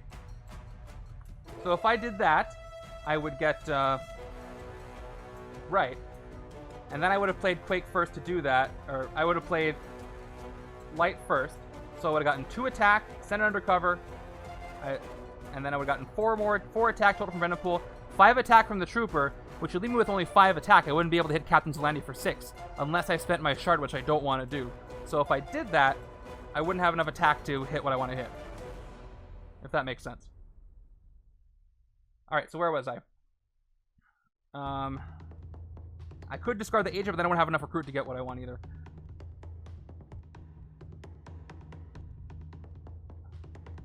Well, I didn't need the extra attack if I wanted to spend my shard. So that's why I did what I did. Alright, so back to what I was doing. I got 3 attack here, 5 attack, and the 6 from the trooper. And the agent is going to give me a total of 4 recruit. Alright, so I got 6 and 4. So let's go ahead and hit Captain Zolandia for 6. And his fight effect is you get 1 recruit for each hero class you have. I didn't play the I didn't play the covert side, so I get ranged and strength. So all I get is 2 recruit from this, but that is enough. So they're gone. And now I will take this tectonic wave out of here, hopefully reducing the amount of attack that Doughboy has. So that was the attack. That was the recruit. Whenever you fight a villain this turn, check the shield level and do some cool stuff. Let's see what's replacing it. Okay, his attack goes down by 1. Still not great because I don't really want to recruit this. So it goes down to 6. Actually, no, it's exactly the same. 2 attack on this, 2 attack on that. So that doesn't change. Never mind. Alright, so still not attack. But it was worth a shot, right? That is Black Bolt's uncommon. Let's look at it. Declaration of War. Inhumans, gain the throne's favor. If you already have it, you may spend it to reveal the top 2 cards of your deck. Put each of those cards with no rules text into your hand, and put the rest back in any order. Not the best, because I only have Black Bolt as an Inhumans card. Plus, to get the throne's favor, I will have to do this, because I'm not triggering range on the other side. So, I might just have to take it just to reduce the abomination. Unless I can hit Doughboy just straight up. But we'll see.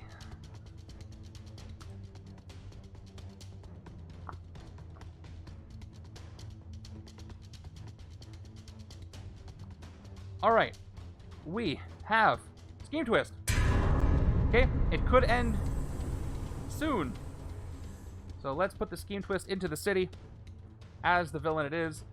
3 attack, symbiote bond. It's going to bond in a second. Okay, so it's going to bond with another villain. The only thing I can bond with is this Church of Truth in the bank. So it's going to do so. So now we have a 3, 5, 6 attack. Symbiote bonded Church of Truth, and I must play another card from the villain deck.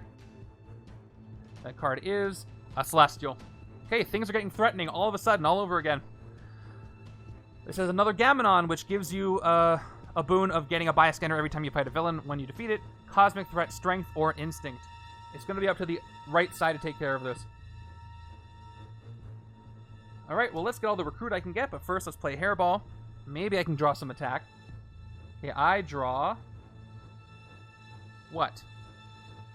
Okay, digest that chimichanga. That kind of does something. Hairball goes away. So now Gamenon has an attack of 7. I'm going to get 2, 3, and that's it. 4 with the shard, so I don't have enough to hit him. I can get 4 attack, which is enough to hit... No, not enough to hit that. That's his 3, 5, 6. So I can't hit anything, which is very rough. Well... I'll play this for digest 2. I get 2 attack. That's 4 attack, and the shard will give me 5. Yeah, I'm short 1 attack. Black Bolt is getting in my way. 3 recruit from the Greys. 2 recruit from Black Bolt. I guess I'll take Declaration of War out of here. I don't really want it, but I need to reduce Doughboy's attack. And I do have a Black Bolt over here that's not really doing anything. So we're going to take this for 4 and then see what enters this in its place. Alright, great. So now Doughboy loses all its abomination. So at least I have a chance of hitting it soon.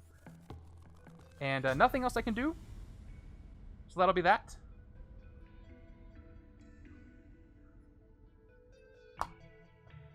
Oh, this is a good hand, though. Look at all that.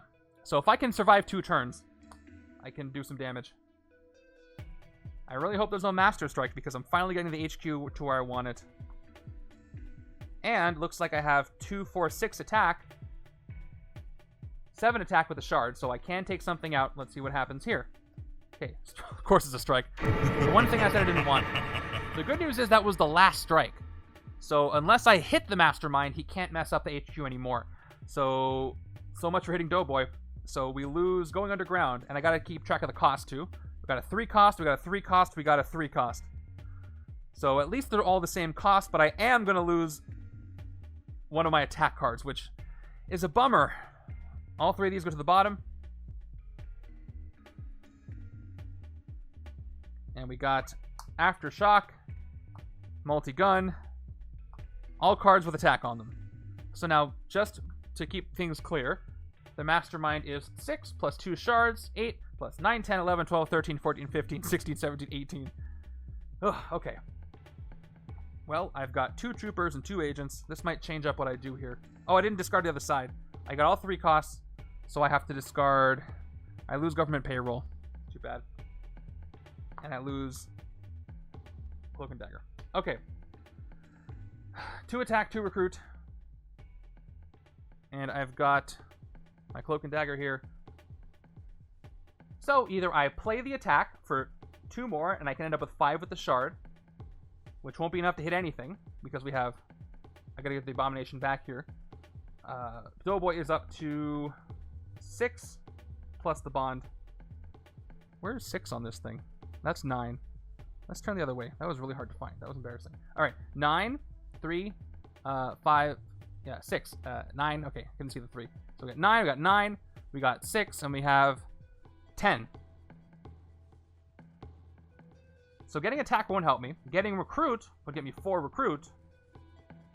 And I could take Aftershock. So I'm going to do that. Let's play the Flea side for 2 more recruit. And we'll go ahead and recruit Aftershock. Once again, give me another shot at weakening Doughboy.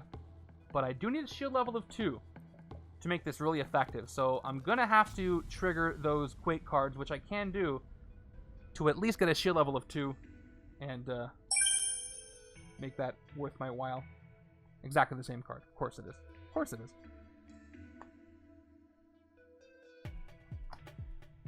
So unfortunately, I discarded government payroll on the right-hand side, which was going to help with Cosmic Threat. But let's see what I can still do. I still have some decent attack. Okay, another Khonshu Guardian enters. It is in the sewers.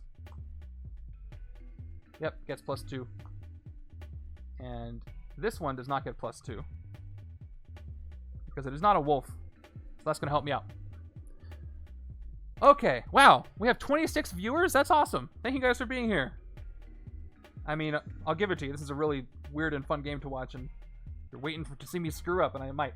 Alright, so do I have Spectrum? No, I lose Spectrum because I had to discard that card. I only have 2 classes. That makes me sad. I can't patrol the sewers and draw a card, but I can get a bunch of bystanders, or at least 1. So let's play the 1 attack and recruit I have here.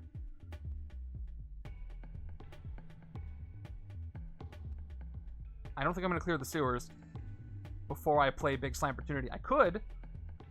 So here's what I could do. I could play Gratitude for 4 total attack, and I could play the Shard for 5 attack, which would let me hit the Guardians, which would clear up the sewers. So I could play then Slime Opportunity, draw a card, hope for something good. If I get nothing, it's going to be 2, 3 attack. And that 3 attack will fizzle because it won't do anything. Oh, actually, Gammadon has Cosmic Threat Instinct. 1 second. So he's -6 right now. He's only 4 to hit. Oh, again, I got double Celestial Boon. Ooh, that's tempting.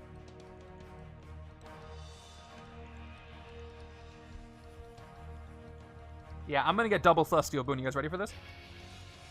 Alright, let's play Can I Get a Little Gratitude for 3 more attack. Whenever you rescue a bystander this turn, do any rescue ability on it an extra time. Excessive Violence, rescue a bystander.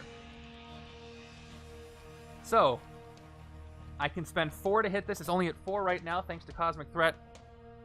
Aimings Assemble, please no. But its effect wouldn't happen twice, because it can't come into the city twice. But should I Excessive Violence this? Let's say I spend the shard to get 5 and I Excessive Violence, I get an extra bystander.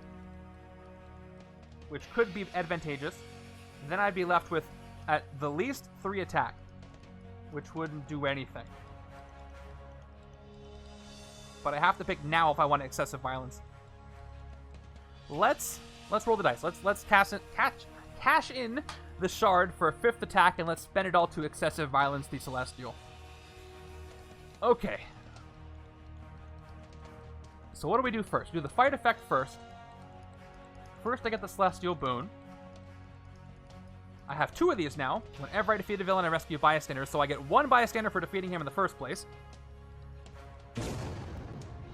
So I do 1 bystander first. It is a standard 1. Okay. That was for the boon. Now I do a 2nd bystander for the excessive violence. It is Aspiring Hero. And I have the Venompool card where whenever I do a rescue ability, do it twice. So I do this twice. I gain 2 sidekicks for Aspiring Hero. So I get Lockjaw and a special or a standard sidekick on the right. Now, yeah, I didn't get any card draws from the sidekicks. I was hoping I got a card draw, but I didn't. So I'm not going to be able to hit anything else. I've only got 1. Well, let's just play what I've got. I've got 1 attack, 1 recruit from multi-gun with no spectrum. And then I've got big slam opportunity, 2 more attack, and 2 more recruit. The sewer's not empty, so I don't draw a card. The weakest thing in the city is 5, so I can't hit anything. But with 4 recruit, I can get this other Black Bolt out of the city. Which could help if I have the other Black Bolt. It'll help me gain the Throne's favor, and it will help reduce Abomination. So we're going to take it for 4. Okay, we got another government payroll, which again I might want to leave there for the lack of Abomination. Now I really want to defeat villains on the right-hand side, because I got 2 bystanders. I got 2 bystanders per villain I defeat. And if I have that Venom pool, if I have, let's say I have both of those Venom pools, and I fight a villain. I got 2 bystanders, which means if they both have effects, I do them 3 times each. 1 extra time for each Deadpool, which will be fun. Or I could just, lose before that happens. I do have 1, 2, 3, 4 attack, and a card draw. What do we got? Doughboy. That's going to weaken the Khonshu Guardian, which is nice. So this one loses its attack. It's only 3. Abomination fight KO one of your heroes. It gets +3 Abomination for being above a 3 attack villain. I think this is the most randomizer game I've ever played. I've got to say. Alright, I can defeat a villain this turn. Let's play Hairball. 1 attack. Draw a card. Trooper, and you go away. Goodbye. Let's go with Tectonic Wave. 2 more attack. When you fight a villain, if its attack is higher than your shield level, which is a big fat 0 right now, I can send a shield hero from the officer stack undercover. So I'm going to get a shield level. So let me go ahead. Oh, I don't have to have even adjusted. I have it from last time. So let me get that shield level here. So the shield level is now 0. So when I fight the villain, I take care of that. And when it's 4, I get extra attack. And 2 more attack, I'm at 5. And I got 3 recruit. So for 5, all I can do is hit still. I can get 6 with the shard. I could hit the Church of Truth, but that won't prevent an escape, because the bonded one will still be there. So I'm going to just hit the Khonshu Guardian for 3 to prevent an escape. Okay, so we do this first. Its attack is higher than my shield level, so we'll take care of that in a second. But it does say fight KO one of your heroes. So who am I going to KO?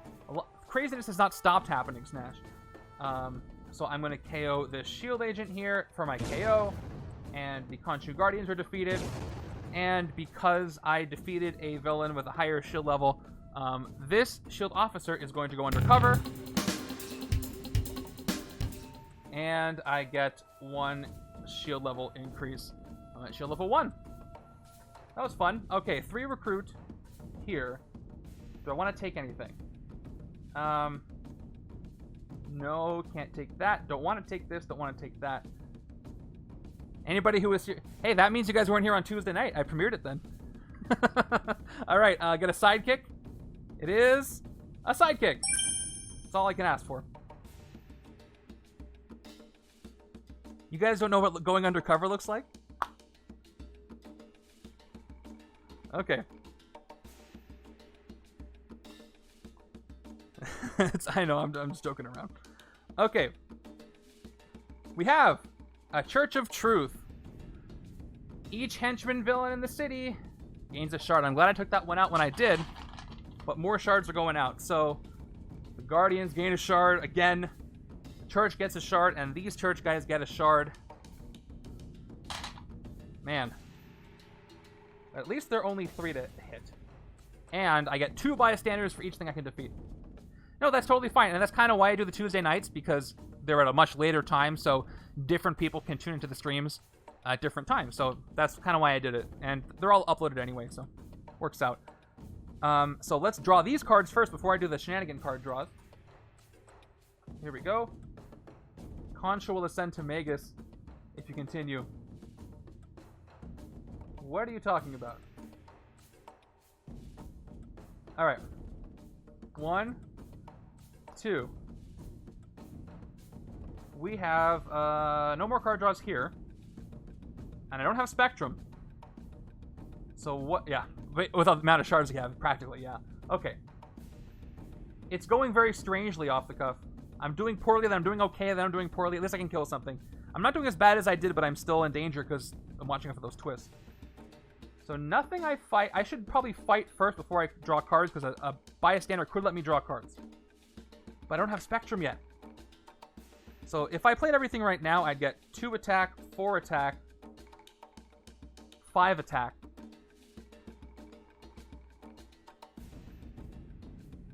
Or maybe I should just do 4 attack, hit the Church of Truth, get 2 bystanders, see what happens. Oh, never mind. Guess who doesn't have Abomination? Doughboy. Because of Big Zero. So I'm going to take Doughboy out right now, which means I'm going to have to play one of my shield agents first. So I'll play the shield agent. I'll play the 2 troopers. I will play Digest the Chimichanga. 4 attack. Let's fight Doughboy. And then I can probably take out the other Church of Truth as well. Fight effect is KO one of your heroes, so I'm going to go ahead and KO that shield agent that I played. Goodbye. And these guys are gone as well. This guy. 4. So because I have 2 Celestial Boons of the same kind, every time I fight a villain, I rescue a bystander. So I rescue 2 bystanders for that defeat. The first one is standard bystander. The second one is, come on, give me a card draw. Standard bystander. So just a standard. That's okay. So now, since I can't do anything else, no other card draws, we will play shenanigans. Hopefully I get enough attack to hit something else. Draw 2 cards. Can't draw any more cards. 1, 2. All right. All right. That's great. And here's why. Can I get a little gratitude? Once again, every time I get a rescue effect on a bystander, I do it an extra time. And that gives me 3 attack. And this gives me Spectrum as well, with 3 different classes. So now I play multi-gun, which I'm glad I waited on. I get 2 attack, 1 for base, 1 for activated. So 5 total attack, 3 total recruit. And I have 2 shield agents. Let's play it for 5 recruit and 5 attack. Despite all that, I can still only hit the Universal Church of Truth in the sewers, because again, this is 6 to hit, or 7 to hit now. Yeah, this is getting kind of dangerous, but not much I can do. So let's hit the Church of Truth, get some bystanders, see what happens. So I get the shard. This is going to cost me 3. Yeah, I'll hit it for excessive violence, because I might as well, right? And I'll get 3 bystanders that way. Okay. I don't have 2 shards to burn, so that makes that easy. That is gone. Okay, I defeated 1 villain with excessive violence. So I get 3 bystanders, 2 for the boon, 1 for gratitude, and I get double effects on all of them if they have them. So here's the first Celestial Boon bystander. It is the news reporter. So the good news is I can draw 2 cards. The bad news is I can't draw 2 cards because I already played shenanigans. So that nerfs that, which was unavoidable, but that's okay. Here's the second one. standard bystander, and here's the bystander for the excessive violence. There's a standard one, so no extra draws. But that's my turn's not over though. That's preferable to having an escape. So I have 5 recruit. Again, I don't want to move these. I have to hit the Mastermind to win the game. So maybe again I just take a sidekick. I'll count him in a second. I don't want Aftershock over here, and I can't afford either of these two. So let's just do a sidekick and move on. More card draws, the better. So here we go. Sabu. More KOs for me. All right, let me get my new hand ready, then I'll count the villain deck for you. It looks like the beginning of a regular game villain deck, but it's got to be a little less than that. Because there's only 10 extra cards in here. Plus there's only 8 twists.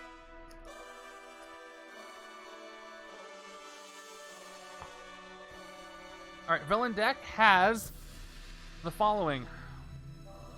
6, 7, 8, 9, 10, 11, 12. 24. 24 cards. Okay. So yeah, 10. So it's about halfway through a normal game of cards. Or 1/3 of the way in.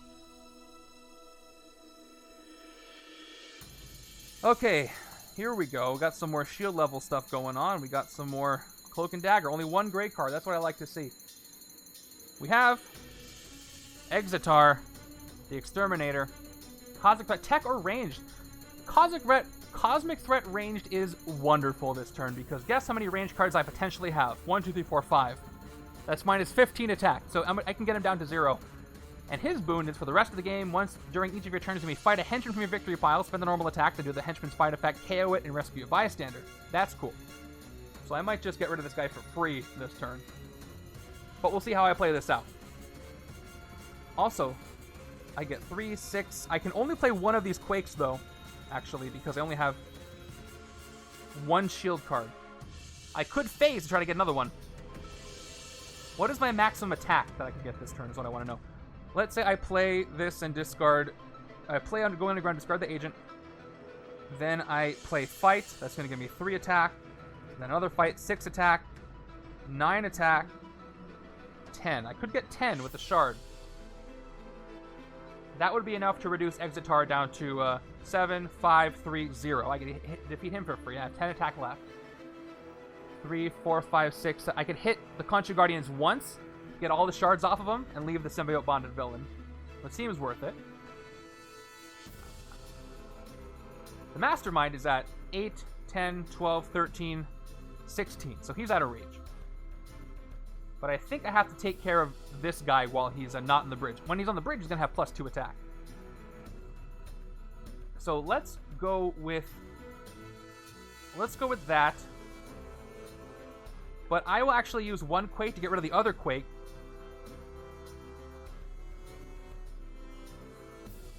Oh, this is only, 6, 7, 9, 10. Yeah, it's because I can't play the second Quake. So let's play this out this way. So I'll play the first Going Underground by... But the 1 recruit's not going to do anything either. Nope, it's going to give me a 4 recruit.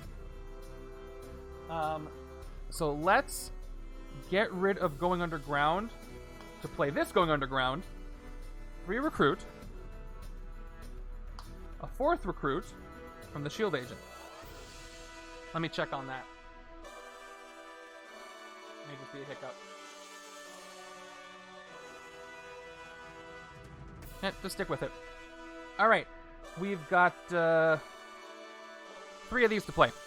We're going to play all the fight side, just to be safe. And get all the attack I can get. So I got 3 attack here. I get another 3 attack for the second fight, up to 6 attack. And for this one, I play the darkness side, which I don't trigger. I'm just getting all my attack here. And then I'll cash in my shard for the 10th attack. So, our Celestial friend is at minus 12 attack for the 4 range I've played. So I defeat him for free, basically, right now. And from now on, I may fight a henchman, but I have to spend the attack. I'm not going to do it this turn. Oh, I'll take him out. He's gone. Okay. I get the boon. Didn't I play? I'm sorry. You're right. I played the wrong side of Cloak and Dagger. So I have to, because I had to get rid of that Quake. So I have to make a decision here. Do I want to take out Exitar for free by playing Fight, which will turn me down to 7 attack? I need all 10 to hit the Guardians. So let's say I do have 7. Yeah, I can still. Here's what I'm gonna do. I'm gonna still play the covert side. I'll have 10 attack. Or I'll have nope. I'll play the light side. Yeah, I'm gonna hit the church instead. So I go down to 7 attack instead, and play light. And light is going to give me free recruit, and I trigger the effect. So we'll back up a little bit. So we'll go back to when I played this card. So I play light, up to 7 recruit. Reveal the top card of your deck. If it costs 1 or more, draw it. It does not cost 1 or more. So now I've played 4 range, and now I can defeat... Oh, he is a wolf. No, the church is not a wolf. It's not a Khonshu Guardian. So this is defeated, like I said. I got the boon. I could fight a henchman if I wanted to. So now I'm going to spend my 7 attack, 1, 2, 3, 4, 5, 6, 7, to get 1 shard, put the other in the supply, and take out this Church of Truth. I will not be burning any shards, so it's okay. So this one is gone. For 2, down to 5.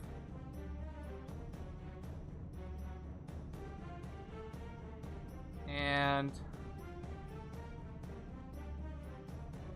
not down to 5. Oh yeah, I guess that's the case. So yeah, hold on, let me back up. I was looking at something else, I got distracted. So yeah, if I take out the twist first, then I'm going to be left with the 2 attack thing. The whole thing cost me, how much? I had 2 shards, 3, 4, 5, 6, 7. So the whole thing, my attack is gone. So I will leave... yeah, I'll leave the Church of Truth. I'll take the bond instead. That's a good idea. So it just has 2 attack. But I do get all the shards from it, though. Okay, 7 recruit. I can clear up some things in the city. I want Tectonic Wave, but Doughboy's under an abomination, so I still want to clear this out. But also, these 2 are 6 cost, though. And my shield level is almost 2. I don't know if I'm going to get to 4. I'm probably going to get to 2.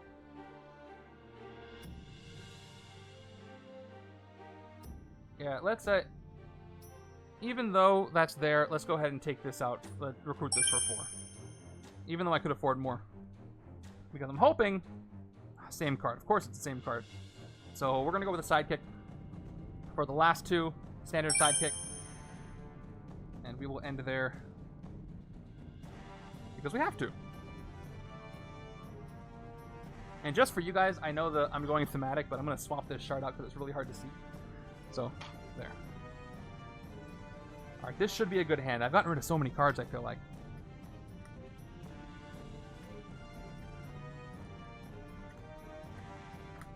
I'm just playing catch-up, so if this keeps happening, I could very well lose the game. I just gotta slowly get the HQ to where I want it. Right now it's plus 3, 4, 5, 6, 7, 8. Still a lot. I think the bystanders on the right-hand side are going to win it for me if I can get that going. Alright, we got 2 black bolts, so we can actually do the Throne's Favor thing this turn. Actually, no, we can't. We can just gain it, because I have to play 1 to trigger the other, so I'll get the throne thing. That's okay. Alright, there's a bystander. Computer Hacker. This is the one that lets me draw an extra card at the end of my turn with a new hand of cards that will not be affected by the Shenanigans card, and this goes to the Universal Church of Truth that I made really cheap. And if I fight this with this side, I get to do it twice. So let's see. Let's start with our first Declaration of War, which does absolutely nothing except give me 2 attack. The second one, however, gives me 2 more attack, and just lets me gain the Throne's Favor, so I got the throne. There it is. That's for me. Haha. Can't do anything with it, though. Not yet. I'll play Can I Get a Little Gratitude for 3 more attack, plus I have the excessive violence effect. I've got 3 recruit. Okay. So, too expensive to hit. Too expensive to hit. So I'm gonna have to hit the Church of Truth. And get a bunch of bystander effects. That'll make my next turn very nice. So turn down to 5. Let's do it. Fight the Church of Truth. I don't have enough shards to burn, so this is easily defeated. Yes, of course. I do that after I do the hit. I realize, I should do it before, but that's not the linear way my brain's working on this. But yes, I have to make the decision before I reveal anything, which I'm not going to do yet. I think what I need to do... No, I rescue the computer hacker first, and then I do all the other boon stuff, because it's there. I resolved that one card, and I resolve this one card, then I resolve the effects. Or it's when you fight. Honestly, I don't know what order it is or if it matters, but I get the computer hacker, I play it twice, so I double the amount of cards I get, double the extra amount of cards I draw. So I get 2 extra cards next turn. Now I get to rescue 3 bystanders, 1 for excessive violence, 2 for the boon. So here we go. Give me something special. Okay, Legendary Game Designer. I play it twice. I get 2 shards. Always nice when game creator Devin Lowe comes to visit my game. Welcome. Thank you for stopping by. Alright, 2 shards for me. Second bystander from the Celestial Boon is the Heartless Computer Scientist, which, the good news is I gain it as a hero. Bad news is I cannot get this twice. So, yep, it's just gained as a hero, and I can trigger it with a tech card. And the third one from Excessive Violence is a standard one. So, at least I got some extra shards out of it. Which I could spend now if I wanted to, right? I got 4 attack left. I could spend it for 7, but again, that's not enough to hit anything. So I'm done attacking this turn. 3 recruit. I could take government payroll. I'm very tempted to take government payroll, even though it's nice and the HQ doesn't give abomination. It's wall crawl, and it gives me 2 classes, and it helps with that spectrum stuff. But the bank's going to be empty most of the time. I don't really need the extra recruit, though. That's the downside.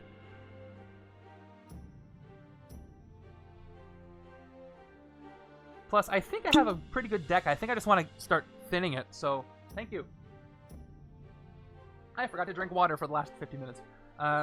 Let's go with the sidekick again. And move forward. Standard. Beautiful. And I have the Throne's Favor, so maybe finally I can do something with it, and I get to draw 8 cards. Here we go. Let's look at what we got. 3, 4, 5, 6, 7, 8. That's pretty good. I'm going to have 9 cards in my hand when all said and done, before I do any other draws. Thanks to the sidekick.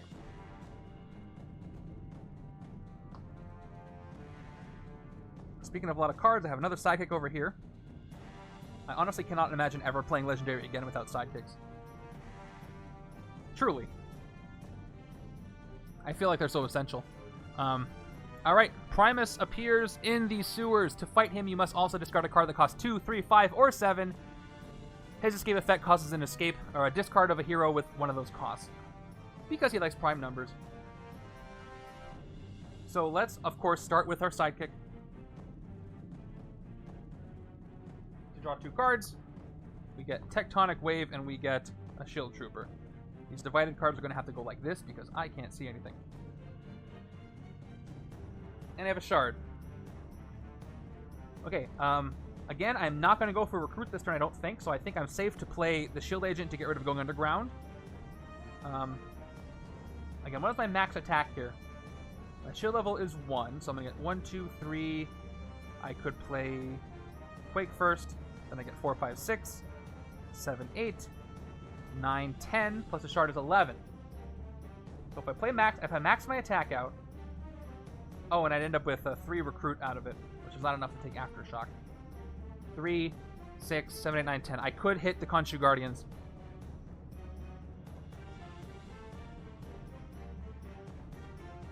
I need 10. So 2, 4, 5, 6, 7, 8, 9. I'm going to have to play all my attack to do that. So let's do it. Let's fight the Tectonic Wave, or play the Tectonic Wave, 2 attack. When I fight the villain, I can send it undercover. I can send one of my officers undercover from the stack if the attack is higher than the shield level, which is only 1, so that's going to happen. That's 2 attack. I play the above side of Cloak for 2 more attack. That's 4. I play going underground first. Actually, do I need the bonus attack? Or I can play going underground second. 5, 6, 7, 8, 9, 10. If I do the shard, I don't need it. So let's play going underground second, so I can do what Kylo wanted me to do earlier. So I play fight for 2 attack without triggering the power. The 6. I will discard, or actually start by discarding the shield agent, but to go going underground. But instead I will use the ranged effect to send it undercover. Yeah, that's what I'm going to do. I'll send it undercover on a secret mission. And the shield level is now 2. 3 recruit. I digest the chimichanga for 2 more attack. And I play the trooper for 9. And I cash in the shard for 10. Okay, and now I can hit this monstrosity here, which is great, because all the shards are gone, except for 1, which I gain. The rest go to the supply. And who should I leave there? Probably the Bond, because then the Bond cannot transform into a wolf. So let's take out the Khonshu Guardians themselves. And fight effect is KO one of your heroes. I guess what I'm going to have to choose is... Oh, Ollie, you missed the animation. You're going to have to wait until I do it again. Alright, I will KO the Trooper. I think I want to keep everybody else. Yeah, the Trooper's gone. And, the Khonshu Guardians are gone. And that cost me all 10. 3 recruit. Not enough to take anything, but that's fine. I will just get a sidekick and move on. And we got Throg. There's the 1 strength sidekick. Not really the one I wanted over here, but I do have plenty of recruit. Might be useful. I just need to get these stronger attack things out of the HQ.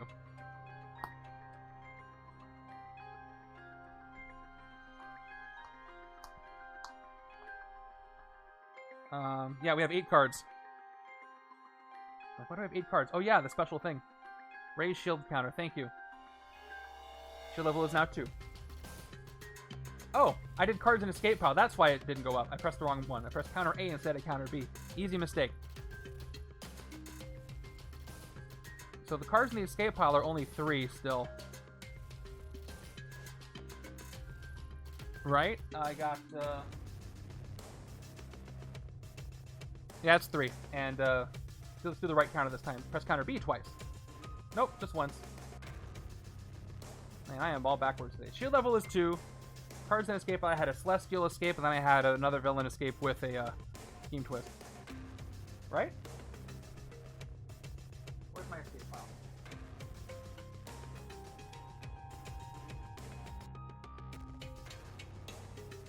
Because of Quake's effect. Oh yes, thank you. It should be 3. I forgot to do that. Gosh, there's so much to keep track of. Yeah, so Quake's effect was when I defeat a villain, I send a shield officer undercover. So, Ollie, are you watching? Are you watching, Ollie? So, let me do Quake's effect now. So, I'm going to take a shield officer here. Waiting for Ollie to watch. And I'm going to send her undercover. So, now the shield level is 3. So, that's the music you heard. Okay, starting with this right-hand turn.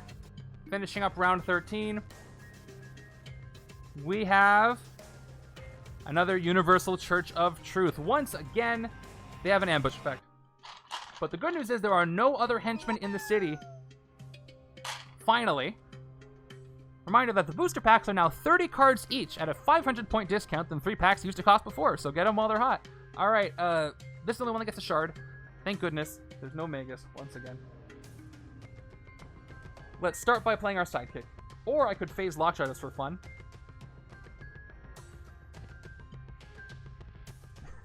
Let's phase Lockjaw for fun. Swap them out. I like doing that. Hey, that's what I wanted. Alright, so now we'll play the sidekick. We're going to draw Lockjaw again. There he is. And Venompool. Oh, we got a lot going on. I'm out of room. I'm so out of room. So let me move this left-hand shard. I'll put it back when it's left-hand's turn. So, let's start with, can I get a little gratitude since it doesn't really trigger anything. 3 attack, excessive violence, get a bystander. Bystander effects happen twice. Okay, that's done. Sewer's not empty. Bank is not empty. I played an Instinct. I definitely have Spectrum, so because I have Spectrum, I will play Multi-Gun for 2 attack and 2 recruit. 13 points. I'm sorry. I guess you gotta keep watching. So I got a patrol. Let me play my my 2 troopers. Up to 7 attack.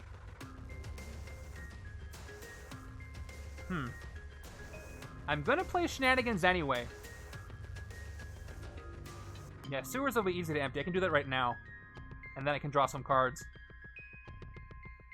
Let me phase Lockjaw first, since I'm gonna draw cards anyway, so let's phase him again to the top of the deck. Oh, it was an agent. Okay, so let's spend 3 of that attack to fight the church, or should I do excessive violence? That's how much more attack I'm going to get. So let's say I do excessive violence. This goes down to 4, or goes down to 3. I'm going to get 4, 5, 6, 7, 8, 9, and I got 3 shards. Yeah, I have 3 shards off screen over here. I can afford to use excessive violence, so let's do it. Let's turn it down to 3. Okay, I get the shard. I have 4 shards over here. I'll make room for it, I promise. And these guys are just defeated. I'm not going to burn shards. I'm good with KOing things other ways. So they're going to go. I defeated a villain with excessive violence. So once again, that is 3 bystanders. And I double them. The effects. So first bystander is a standard. Second bystander is a standard. And third bystander is an undercover agent. I do this twice. Player of your choice gains a shield officer, and then a player of your choice gains a shield officer. I don't really want to do that. Seeing as how I need shield things to send them undercover on the left, I'll give them both to the left-hand side. So, okay, I drew bridge. Draw bridge, that's funny. I'm pretty sure I have to choose before I reveal it, so I already said left, so I'm going to give it to the left. Unless I'm overwritten. And the second one is Victoria Hand, so these both go to the left. The covert's fine. These go to the left-hand side. Yeah, I have to choose before I draw, because I draw from a blind deck. Okay. So, now what? I'll play Government Payroll, because I want the attack.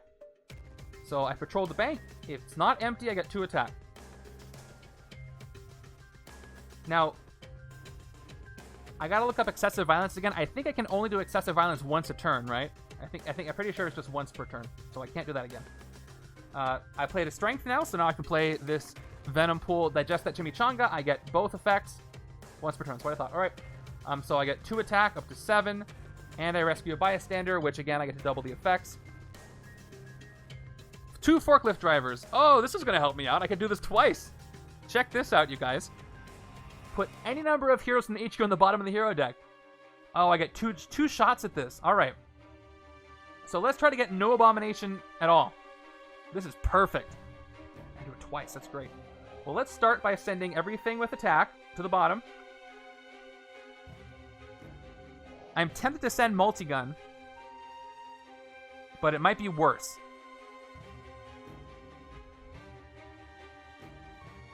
So I'm going to leave multi-gun there. I'll send these 3 to the bottom. Plus 1 attack is not a huge deal. All right. Here we go. Multi-gun. Perfect, perfect, perfect. Nice. All right. I can do it again, but I don't want to. I will choose to forego the second forklift driver effect, because 0 is any number, because Arnim Zola only has +2 right now from Abomination. That's great. I didn't even need 2 tries. All right, and my turn's not even over. So he's only 10 to hit. Let me go ahead and give him his total attack right here from everything but the shards. Yeah, so he's only 10 to hit. So I think I'm going to hit him this turn. I definitely will. I have shards. All right, here's the shards. I got the shard, and I got the throne. I got all this fun stuff. All right, let's do this. I got 2 recruit, 2 attack up to 9. The sewers are empty now, so I draw. Lockjaw again. There's our friend. Okay. So what do? Do I phase Lockjaw again? I might as well. I'll phase Lockjaw and then I'll play Shenanigans. Let's phase Lockjaw. Alright, we digest more chimichangas. Once again, I get both things since I played a strength. This is going great. Alright, 11 attack. And get a bystander. Here we go. Standard. No effect. That's okay. Now what I'm going to do is hit the Mastermind. Get the shards before I even draw more cards. Because I got 4 shards. I got 2 card draws. Depending on what his tactic does, I might be able to hit him again. He costs 10 to hit. Let's turn this down to 1. And let's hit him. Alright, so I'm going to get his blue shard. This one goes to the supply. First tactic. Now, let me just double check. This is a crazy turn, yeah. This is when you defeat a villain, so also Venompool says villain, so I don't get any. Hey, thank you for the gifted sub, Mr. Giraffe, for the hit on the Mastermind. Appreciate that. And you have made Varega the stream boss. Oh, you know what? I'm still going to excessive violence him. I can't get a bystander with the Celestials, but if I spend this last attack, I can get one more. Oh no, I already used it this turn. Never mind. Sorry, this turn's lasted so long I forgot it was the same turn. Alright, where was I? Tactic, yes. Alright, the tactic is dominate the weak. The player of your choice gains a hero from the HQ that has less than 2 permanent attack. Okay. Well, I didn't want to take anything out of the HQ, but I might as well, I have to. So I'll take multi-gun on the right-hand side. Because it has 1 attack on it. And hopefully it's not replaced with something too strong. Okay, 2 attack. So he goes up 1 attack. Dre with the gifted sub. Thank you so much. Oh, and you put a little Kestrel picture down here with giving that sub to Kestrel, which makes me want to play Wingspan. Alright, he's at 9 attack, which is less than what he was before with the shards. Which is fine. So I've got 1, 2, 3, 4, 5 shards. It's okay. So I can get 6 attack. Straight up. Birds are great. I'll play the Shield Agent. I could try to recruit this out, but I don't want it on this side. Let's go with Shenanigans. Draw 2 cards. I draw Lockjaw, and I draw Break the Silence. Move all this stuff over. Okay. So 1, 2, 3, 4, 5, 6, 7, 8 attack with Lockjaw. I'm short 1. But I can trade in Throne's Favor for more recruit. I could phase Lockjaw. Now question. When I phase Lockjaw, is that a card draw? I have to look at the wording for phasing. I think it's just swap. It is a card draw. So if I phase Lockjaw, I'd put him on the top of the deck and I wouldn't draw anything. Because of Shenanigans. It says swap. That's probably more rules, but it probably does count as a card draw because you're taking the card from the top of the deck. So I think it does count as a draw. I'm not 100%. If anybody has any idea. Oh, we have a disagreement. Okay, we got a rules lookup. Here we go. Let's do it. It's somewhere.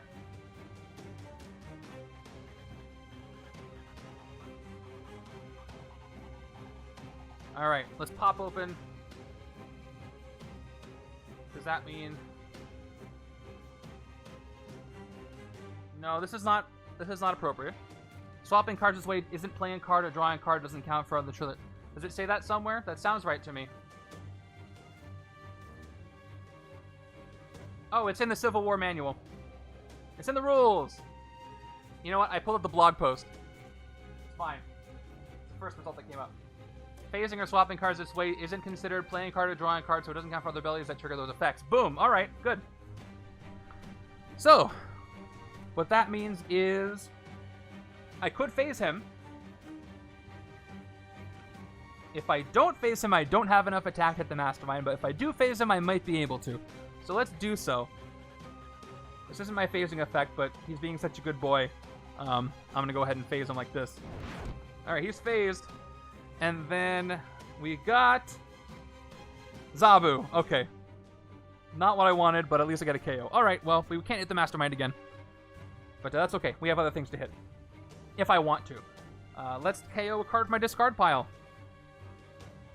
I think the only thing I want to get rid of is the Shield Agent. So, KO.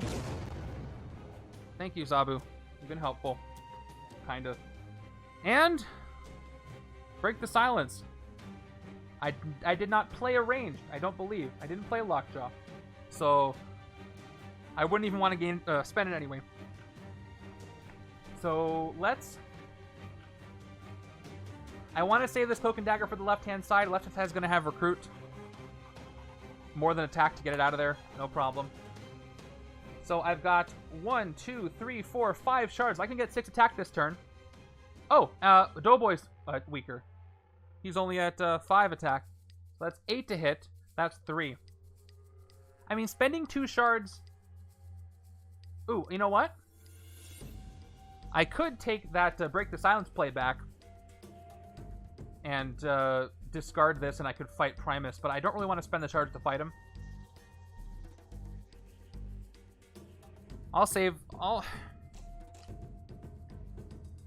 I'll spend 2 shards to take out 1 villain. I get more bystanders that way.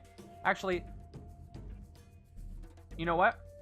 I'm going to turn this down. I'm going to pretend I didn't play it yet. And I'll decide after I get bystanders for this defeat. So I'll spend 2 shards. I forgot about all the bystanders I get. 3 attack. Let's take out the symbiote bonded villain here for 3. And I get 3 bystanders. Let's go ahead and see what we got. First one, Photographer. Do you need to discard it?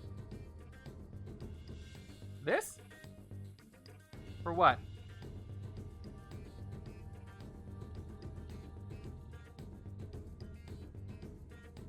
Oh, to fight him. That's right, to fight Primus. You're right.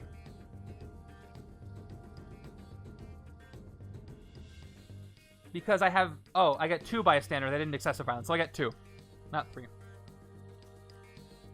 Yeah, so I could discard him, and then I can spend the shards, and I can fight him. So that's fine. So question. If I play this twice, does that mean I do this twice at the end? I don't think so. I think any rescue effect happens. This is not a rescue effect, so I don't do it twice. That wouldn't make any sense. Doesn't have memory. So I just gained that. I got 1 more bystander because I didn't do excessive violence. And it's a paramedic. But I don't have any wounds. No wounds have appeared this entire game, so I KO no wounds twice. Let's get more bystanders. Let's spend the last 3 of my shards to get 3 attack. We will discard Break the Silence to fight Primus. Yep. You need to discard a prime-numbered card to do that, and he is gone. So I get 2 more bystanders thanks to the Celestial Boons that I have. News Reporter. Unfortunately, I played Shenanigans, so once again, I draw no cards. That's too bad. The second one is... Cue the trombone. Alright. Second standard. So, this is really not... Well, it's not affecting me as much as I thought it would in a positive. We'll get a sidekick, we'll end our turn. This is a long game. How much time has it been? I can't look right now. Alright, Ms. Lion, thank you. Come on over here. 3. Yeah, it feels like it's been 2.5 hours, but I'm having a great time. And you guys are here, and that is awesome. 4. This game is nuts. What do we got? Okay, another Universal Church of Truth has appeared. Only they get a shard. Thank you, Ant-Man/Greg. I try to remember as best the alternate names, and I think I do a decent job. I just have to know in the first place. All right, so 3 attack for this one. Let's get that other Cloak and Dagger out of the HQ. With 2 recruit, I'm going to need to play one of these recruit sides. If I don't, I can get 3, 5, 7 attack. And I have a shard over here hiding. So I could hit Doughboy if I do all the attack instead. Maybe that's worth it. But also weakening Zola's could be worth it too.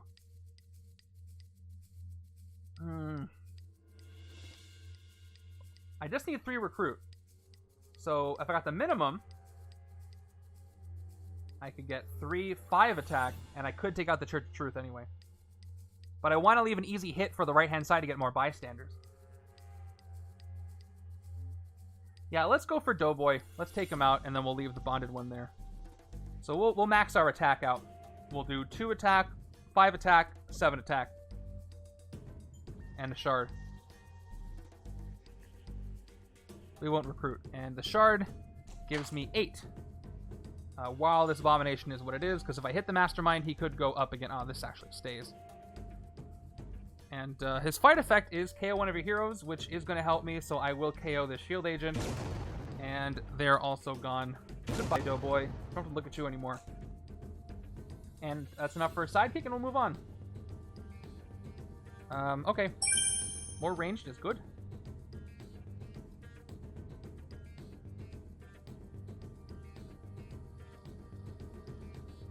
It is only by the grace of no scheme twists in the top half of the deck, except for those 5, that I'm still here. Especially with a hand like this. But I can take out the Church of Truth. Okay. Here's Tiamat. This is one of the Celestials that is involved with the Eternals somehow. Cosmic Threat, Instinct or Covert. Fight Tiamat grants you this boon. Your hand size is 1 more. This would have been a great one earlier.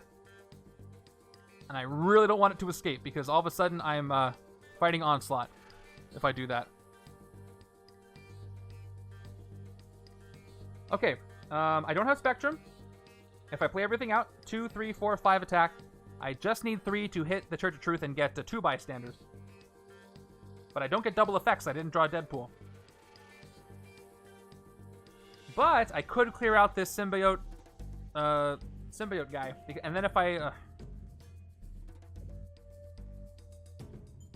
kind of don't want to phase Lockjaw, because I only have oh look, actually maybe it'll be worth it, because look, I don't have a draw pile. So if I do phase Lockjaw, I'll have to put these on the discard, which means there'll be 2 troopers and 2 agents out of circulation for a while. But I still have 2 troopers in here. But I think it's better. So yeah, let me phase Lockjaw. Multi-gun won't end up in my shuffled deck, but neither will all 4 of these, and I think that's pretty good. So for that reason, I'll phase Lockjaw while I get this deck shuffled up. We can just look at his happy face for a little bit.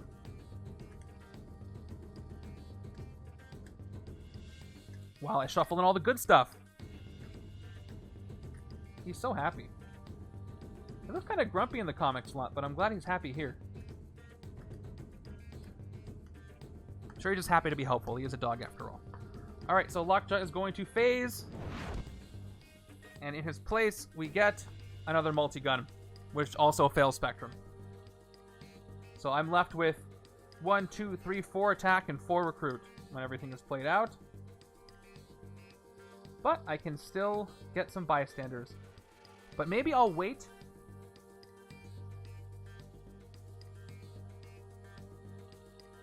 No, I won't wait. I'll hit one of these 2 things. I'll hit the Church of Truth.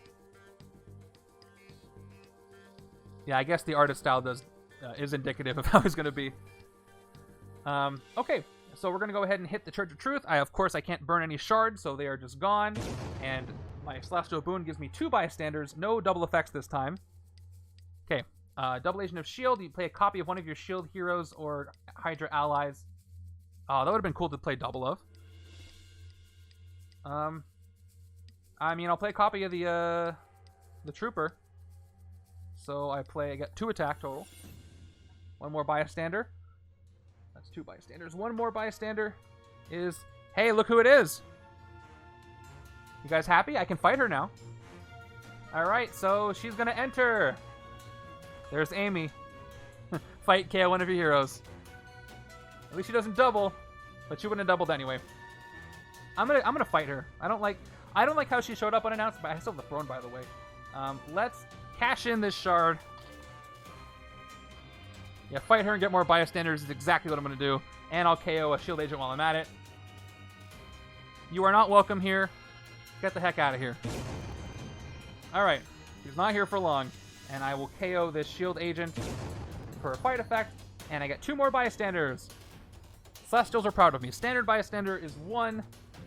Hey, I'm happy. I did my due diligence. And a second one. That's not how you use that. I did I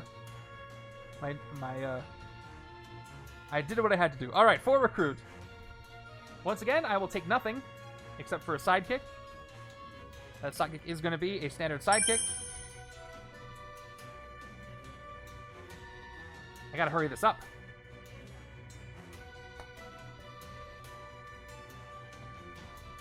How hard is it to get 9 attack around here?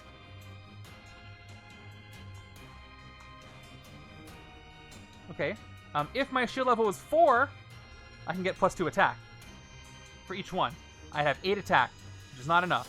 So it all depends on what the sidekick does. If I can use going underground to send something undercover before I play these aftershocks, I could hit the Mastermind. Well, let's see what happens. All right, Khonshu Guardians. Once again, they're in wolf form when they enter the sewers, and in the every alternate space after that, alternating space.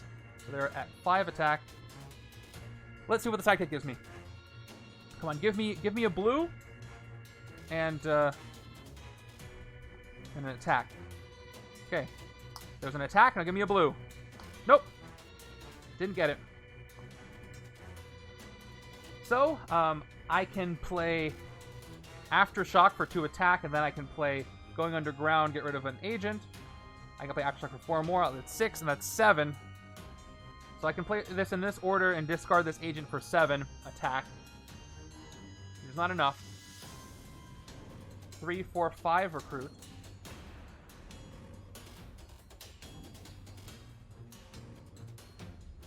But if I send one undercover now, then I'll be able to play Aftershock more effectively later.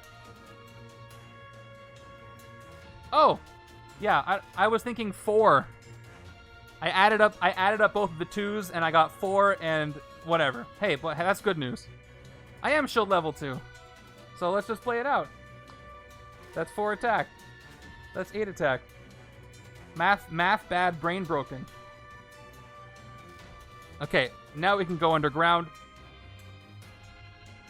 3 recruit. I will, in order to play this, I will send this shield agent undercover on a secret mission. Now my shield level is, press the right button, it is 4. 2 more recruit puts me up to 5, and I do get 9 attack. Let me double check. 4, 8, 9. That is enough to hit the Mastermind. Is he going to mess with the HQ? Probably. Pet projects. Each other player reveals a Zola's creation villain from their victory pile or gains a wound. Pretty sure I can do this. Gotta look through all the bystanders. And I've got... yeah, Primus I just defeated, remember? So no wounds for me. And no HQ messing up for me either, which is nice. 5 recruit. Villain deck is thinning out, but I still have like 15 cards. 3, 4, 5, 6, 7, 8, 9, 10, 11, 12, 14, 15, 17 cards left, yeah. I think I'm okay as long as I can just keep hitting the Mastermind. I do have to hit him 3 more times, and there's 3 twists in there. No more strikes, though. Let's get this Cloak and Dagger out of here, because chances are something is going to come in that's going to be less than 2 attack. And it is not. It's more expensive, but that's okay. Right side could use this. Still the first game off the cuff. I have been playing the same game this whole time. All right, sidekick. So now Zola's a little stronger now, unfortunately. He's at 10 attack. Ultimate Abomination, because he's plus 4. Let's get a sidekick. It is standard sidekick.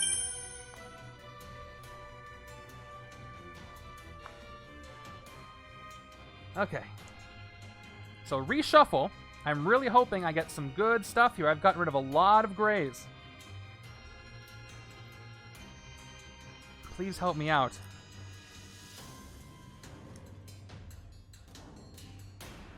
Two, 3, 4, 5, 6. Okay, we'll see what the draws give me.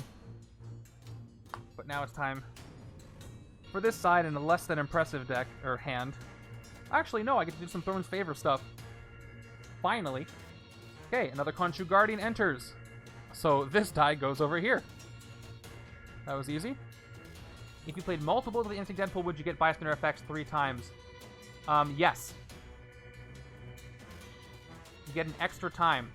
It doesn't say double, get an extra. So if I had 2 of those Deadpools, I would do the effect 3 times. Pretty sure. I'd have to look at the wording again, but I'm pretty sure about that. So, I have the Throne's Favor. I could do both effects if I wanted, but I do want to recruit. Can I get a little gratitude? Do I need to trade it in for getting gratitude? The bank is not empty. So 1, 2, 3, 4, 5. I do. Yeah, that would be great.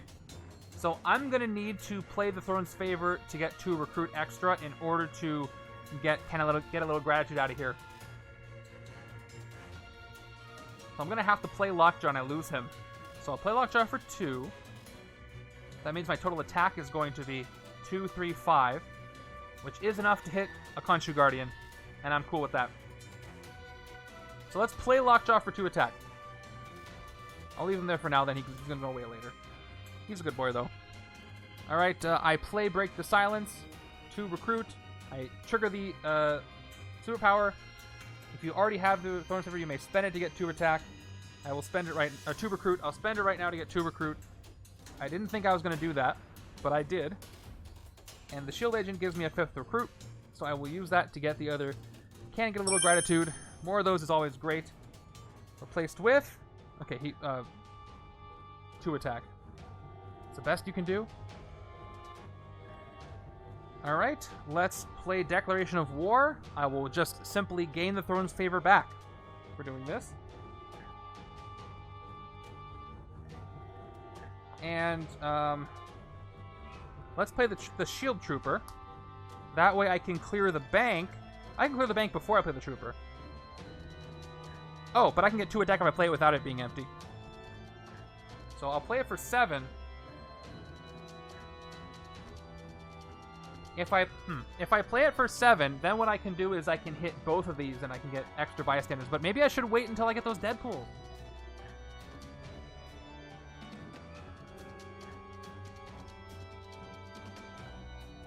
But I do get to KO one of my heroes, and thinning the deck is always good. So let's do this. Let's turn this into recruit and get a sidekick. I'm going to spend the 5.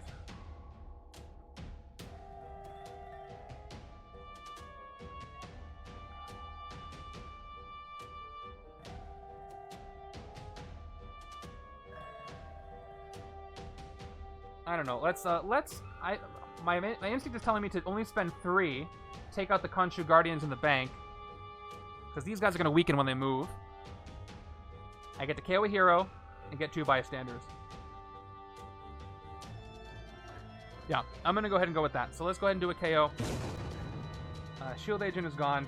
If I can pick it up, he's gone. 2 bystanders for my Celestial Boon. Standard bystander. And standard bystander. Okay, didn't really do anything double anyway. I've got 2 attack left. I patrol the bank, it's empty, I get 2 recruit. And I will leave multi-gun where it is, because again, it could be worse. I'll take a sidekick for the final 2. And it's a hairball, which is fine, because any of the sidekicks that say draw a card, I'm good with. What does this look like? Okay. I feel like I'm drawing a lot of grays for all the grays I've KO'd. I think left side is going to fare better after this sidekick card draw. Okay, Scheme Twist. So it enters the city, and it's going to bond with something. I think what I want to do is give it... Well, that weakens. I think I want to have it bond with the other one. However, if I bond it with the Guardians, it could get stronger, but then I can KO something twice. But I'm probably not going to leave the Khonshu Guardians alive. So let's bond it with the other one. It's dangerous because it's also on the bridge. But it's worse if the Khonshu Guardians get it and they power up. So I will still bond it with the other one. I do have to play another card. Is this going to be a Twist Chain? No, it's a Church of Truth. So luckily I didn't put it with the Khonshu Guardians, because they're going to get a shard right now. So a shard for the Guardians and a shard for the Church of Truth.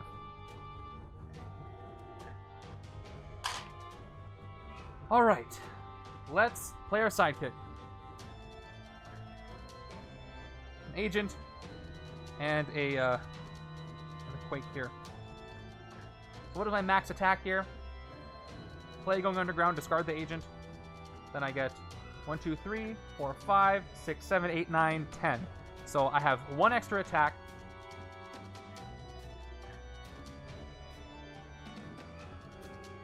So I could play fight first and send something else undercover. Flight. No fight? Let's fight. So let's do that. Let's play fight first for just 2 attack. Let's play going underground. And send this shield agent undercover. Increasing the shield level by 1. Maybe I should hit something in the city instead. I'm worried about an escape. I'll figure it out in a second. Alright, shield level goes up to 5. I have 3 recruit. I digest 2. 2 attack. Shield Trooper puts me up to 5. And if I play both aboves, I'll get 9 attack. Now, I can hit the Mastermind for 9. Or I could Cosmic Threat Covert. 11, 8. I didn't play the range at the beginning, so he's only down to 8. I could hit the Celestial. Let me look at the boon real quick, but I do need to finish the game. Although, making my hand size 1 more for the rest of the game would be actually very good. I have enough cards left. So, 2 Scheme Twists left, that's going to be 4 turns, right? So, let's say 1 Scheme Twist, 2 Scheme Twist, that means 2 turns, 3, 4, 5, 6, 7, 8, 9, 10. 12 more turns. Roughly 12 turns. Other hand looks like I have a 4-card draw. Patrol the sewers of its empty draw card. So I got 2 attack, 4 attack, 4 attack plus 4 card draw.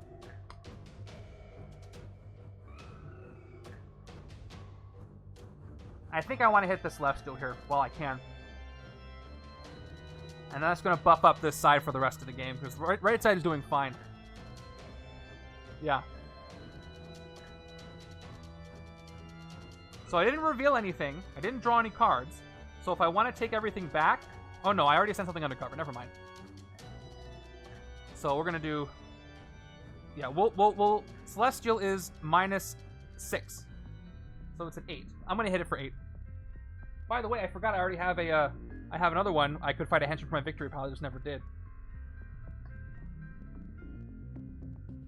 Yeah, sweet dreams. Alright, let's go ahead and hit the Celestial for 8. Now my hand size is now permanently 7 for the rest of the game, unless I hit another one. I don't know how many of those there are in the villain group, though. Alright, that's pretty good. Hand size is now 8. Or 6. Or 7. It's 7. What is wrong with me? I need to take a nap. I need sweet dreams. Alright, 3 recruit. I'm not going to take... Oh, yes. Yes. I will take this Cloak and Dagger. Hopefully something that's less attacky will show up. And of course I get the rare.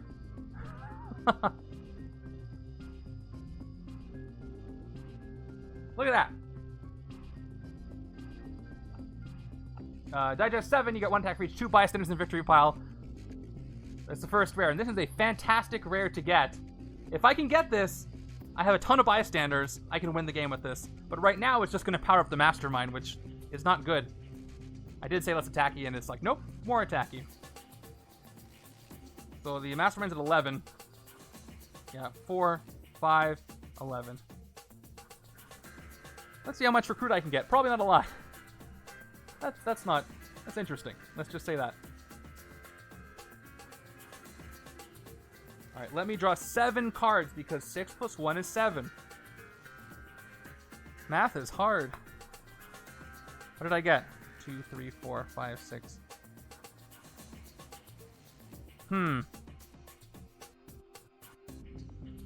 So... it's probably 61. Alright. Yeah, in music you only have to count to 4. Maybe 5 or 6 sometimes. Alright. Oh, 7. 5 attack, 7 attack, 10 attack. So I'm 1 short from hitting the Mastermind over here. Because I increase his power, but I don't think I can get Venompool this turn, though. Let's see. I need 7 recruit. Well, actually, I got 2, 4, 5 recruit, and I get to draw 4 cards. There is a good chance that I could get... Yeah, I guess 7, 8 is a 4, 3, so you're totally right. There is a good chance I can get Venompool. I just need 3 recruit from 4 card draws. It is possible, but I'm running out of cards in the villain deck. Okay. We know him from Eternals. Arashim the Judge. Cosmic Threat, Range, or Strength. His Celestial boon is for the rest of the game. Once during each of your turns, you may put a card from the HQ in the bottom of the hero deck. That would have been nice earlier. You know, for this scheme and all. But no. Alright, let's see if I can recruit that rare, Weaken the Mastermind. Sidekick time. I need 2 more recruit. Here we go. That's a sidekick. That's 1 more recruit. Okay, I need 1 more recruit. I still have more card draws to do. Yeah, 1, 2, 3. 1, 2, 1, 2. Right? Like, what song am I thinking of? Oh, this is going to take too long to remember. Alright, rescue a bystander, draw a card, and I only do this single, though. Rescue a bystander. Standard. Draw a card. Give me a recruit. Nope. Okay. You could, but that would look really aggressive to conduct. Okay. Shoot. The sewer's not empty. There's a Celestial in the sewers. And other stories.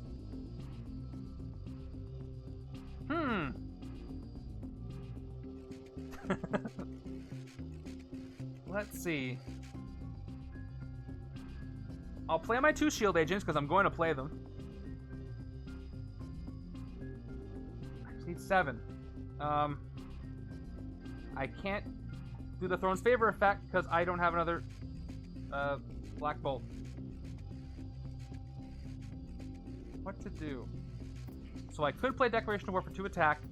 I'll KO a card.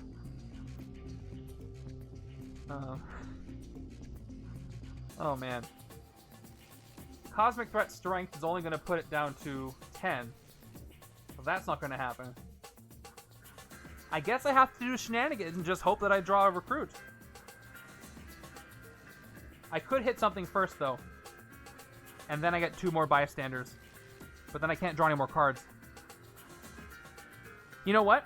Because I already pulled 2 of the news reporters, I don't think I'm going to get a lot more news reporters, so I'm going to do shenanigans now. Let's draw 2 cards. Here we go. We got Multi-Gun. That's going to do it for the recruit. And then we got a Trooper. Okay, no more card draws for me. Do I have Spectrum? I got Tech, I got Instinct, and I got Strength. So Multi-Gun gives me 2 recruit and 2 attack. Heartless Computer Scientist I can trigger now.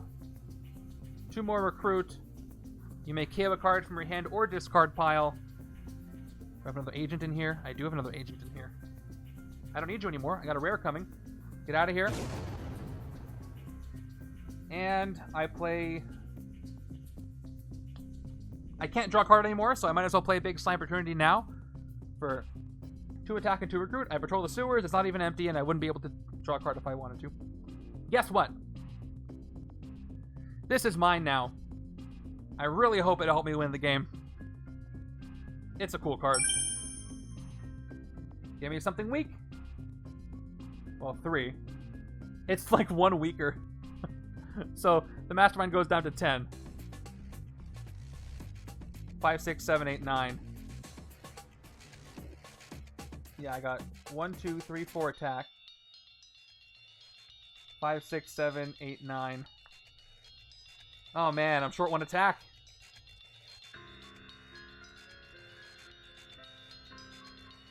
No shards. No shards anymore. I used them all. So I'm going to have to hit something weaker, get a shard. Maybe I'll get some bystanders that'll help me.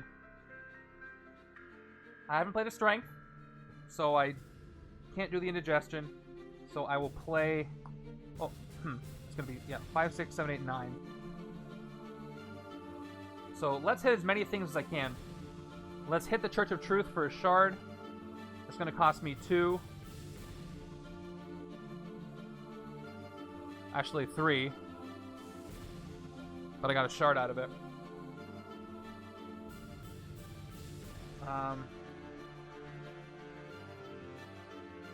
Making sure that attack was right. I got 4. 1, 2, 3, 4. That's it. Okay. I don't have 2 shards to burn, but makes the decision very easy for me. So that's gone. Let's get 2 bystanders for my Celestial Boon. Aspiring Hero, gain a sidekick. I gain a standard sidekick. Happy to see those. And then second bystander is standard bystander. Okay.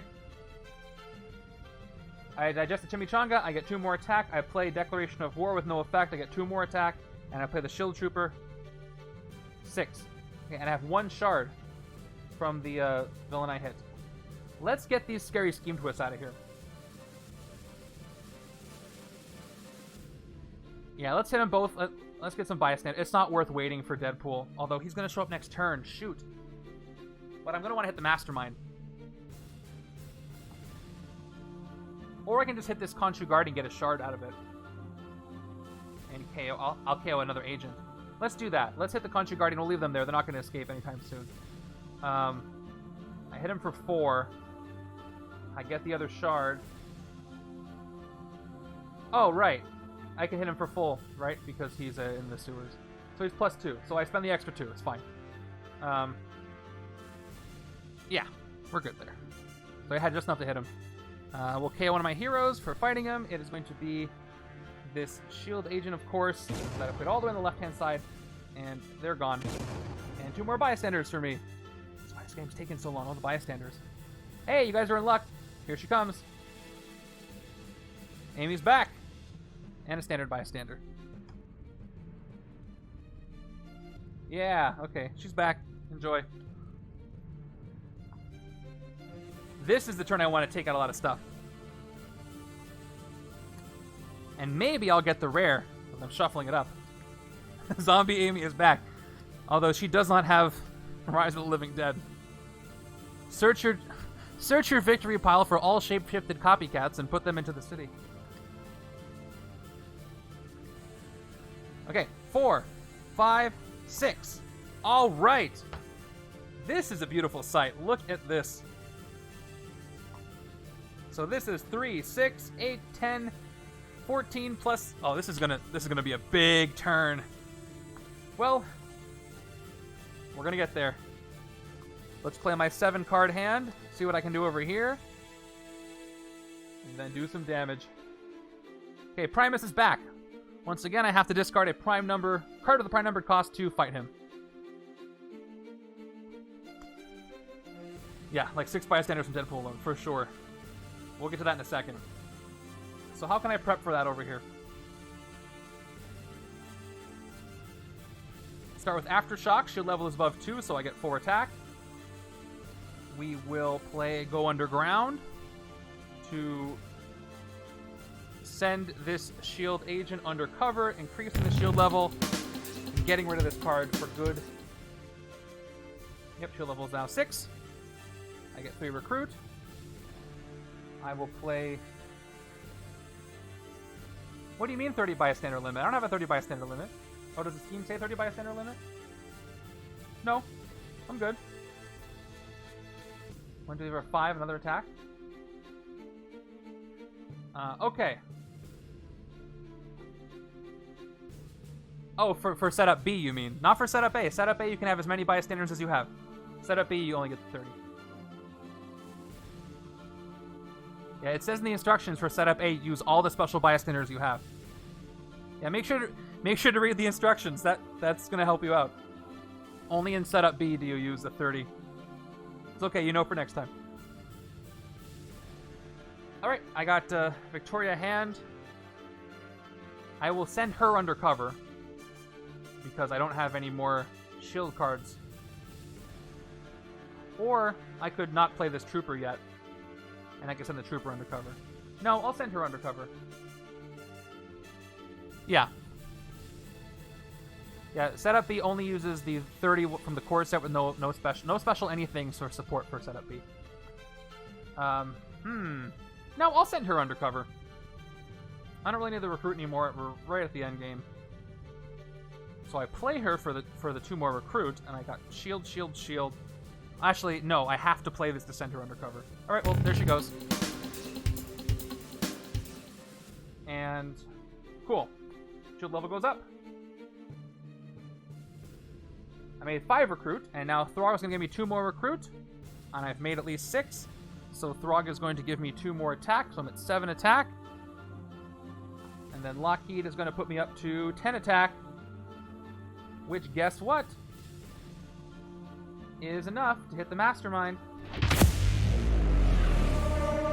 Double check. 6, 7, 8, 9, 10. Yep, we're good. The penultimate tactic.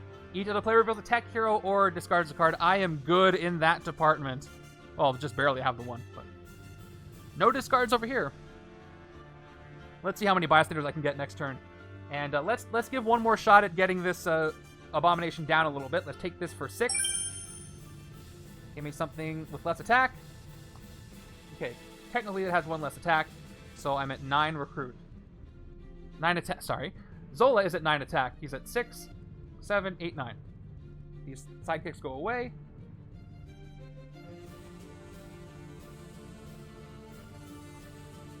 And here comes the big turn. Are you guys ready for this?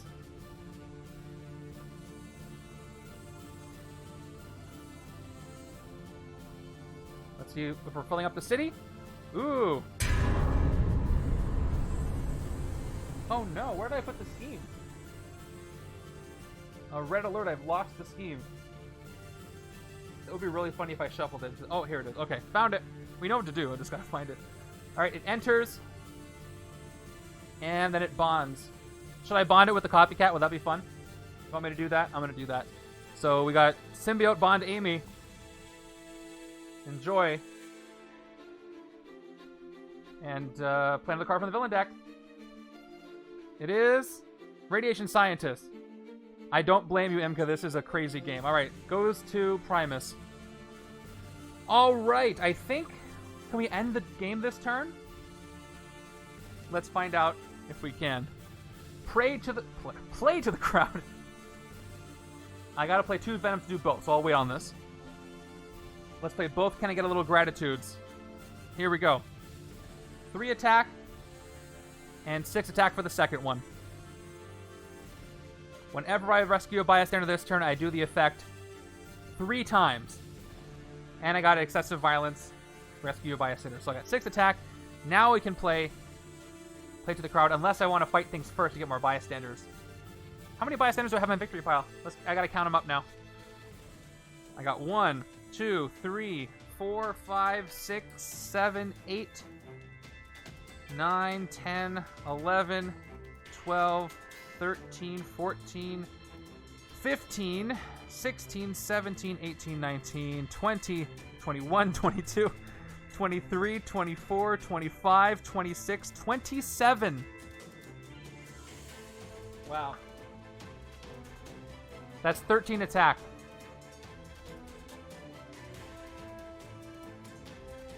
Should I try to get more first? Nah. I'll just try. I'll cash it in now.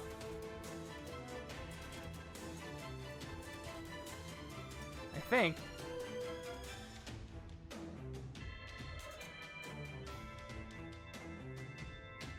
I gotta do them in order, though.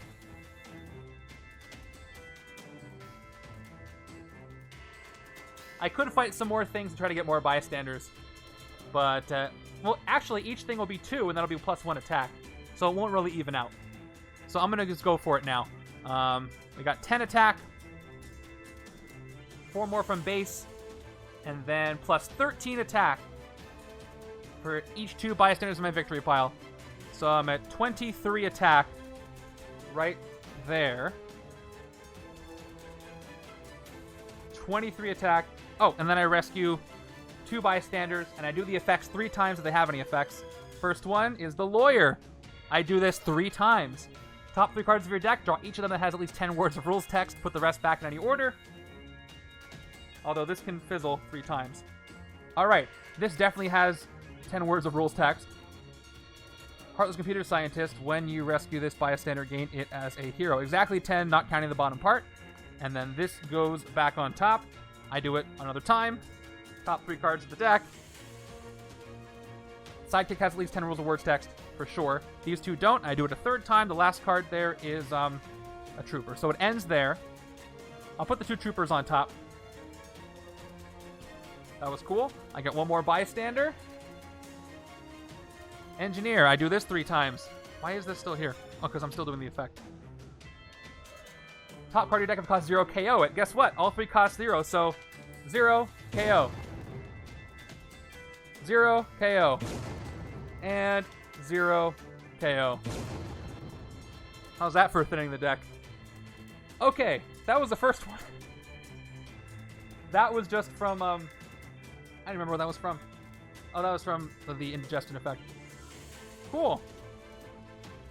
I don't even know what to do next.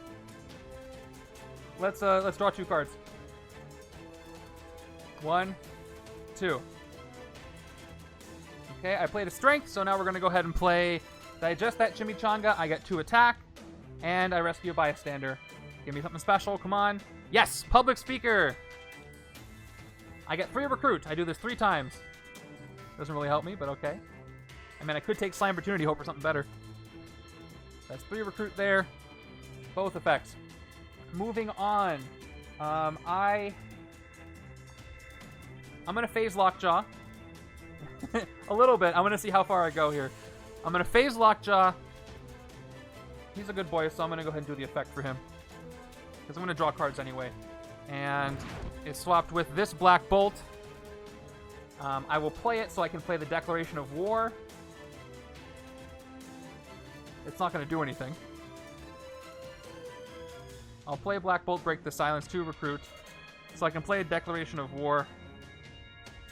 2 attack. I reveal, I can spend the Throne's Favor. I will spend it to draw, look at the top 2 cards of my deck. Unfortunately, they both have rules text. The rest go back in any order. I'll put Lockjaw back on top. And I will play the other Chimichanga card that I have. Digest 2, I get 2 attack, and I get Indigestion again. Rescue Bystander, Standard Bystander. Now, I'm going to hold on there. I need 18 to hit Zola twice, so I have enough. Let's start hitting things in the city. I want to see how many bystanders I can get. Let's hit the copycat for... No. Yes. No. I don't have a discard pile, so I'm going to discard the Heartless Computer Scientist to hit Primus. And... Oh, let me look at Judge. Let me look at the Judge. Judge has Cosmic Threat, Ranged, and Strength. So right now he is at 7, 4. Yeah, he's only at 4. Yeah, let's just hit him right now. Turn down to 5. Let's go ahead and hit the Judge. I do not recommend hitting the Judge in real life. For the rest of your turn, the game, once during each of your turns, you may put a card from the HQ in the bottom of the hero deck. Okay, well, I can do that once. But I'm probably going to recruit it instead. Okay, so I'm going to hit him for 4, and I get that boon. So I already spent the 4. Now I get... And I'll excessive violence him too. I get 1 excessive violence. So I'll turn it down to 4. Does he get 1? I played... Let's see, I got 2 strength. 12, 11, 10, 9, 8, 7, 6, 5, 4. I've only played 3 strength. It's either. There's either. So I can't do them both. Otherwise he would be. Alright, I excessive violence. So I get 3 bystanders, and the effects happen 3 times. First one, standard. Second one, standard. And the third one is Dog Show Judge. Let's judge 3 dogs. Let's judge some dogs. Okay. Each player for the top card of the deck, judge one of those cards to be best in show. That player draws that card. I will do it 3 times on my own side. I get to reveal the other side, though. Oh, look. See this Cloak and Dagger? It's never going to be best in show. Best in show. Hey, it's actually a dog. Best in show. Best in show. That goes away. Alright, hold on. I got some housekeeping to do here. Can I draw my deck? That would be fun. I don't think I can, though.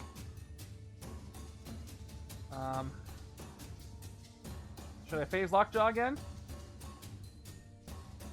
Let's do it. No, yeah, yeah, he was best in show. Maybe I shouldn't phase him. That makes me feel bad if I do that. Yeah, I'll phase him anyway. He's used to it. I get multi-gun. Okay. I drew multi-gun, which gives me 2 more attack, because I definitely have Spectrum. And I get 2 recruit. So now that I have 7 recruit, let's get Big Slambortunity out of here, because it does have 2 attack on it. For 6, let's see what comes in. Okay, same thing, 2 attack. Doesn't really help me out. Let's gain the Throne's favor back for no reason. 2 more attack, I'm up to 8 over here. The bank is not empty, so I get 2 attack up to 10. Yes, that does wall crawl, thank you. If I want to. Yeah, I do want to draw it because, actually, no. The only way I can draw it is by playing Shenanigans, and then that's not going to let me draw a card. But I have no idea what's at the top of my deck anyway. So I'll put it on top. It'll give me extra attack, nothing else. Yeah, alright, now let's hit something else. Again, I have enough to hit Zola again, so let's spend... Now let's discard the Computer Scientist. I don't need you to fight Primus for 3, because we get to do the Radiation Scientist 3 times. But I don't have a discard pile. Oh my gosh, okay. I discard that. I spend 3 attack. I'm down to 7 attack. Hey, Ivan Matai, thank you for the follow. Yep. And no fight effect on you, so you're just gone. So that triggers... Let me get the bystander first, and I'll do the other bystander. So Radiation Scientist times 3. Who dares? That's my antivirus saying you're taking too long on this turn. Alright, I get to KO one of my heroes, a hero from my discard pile, 3 times. Did I play any agents? I mean, no. I'll KO the Computer Scientist because he knows what he did. And I won't KO my Trooper, it's a good boy. And, I won't KO anything else, because I don't have any other grays. Oh, I could get rid of Break the Silence, but it's not important. So I'll do that. Now I'll get my bystanders. I get 2 of them.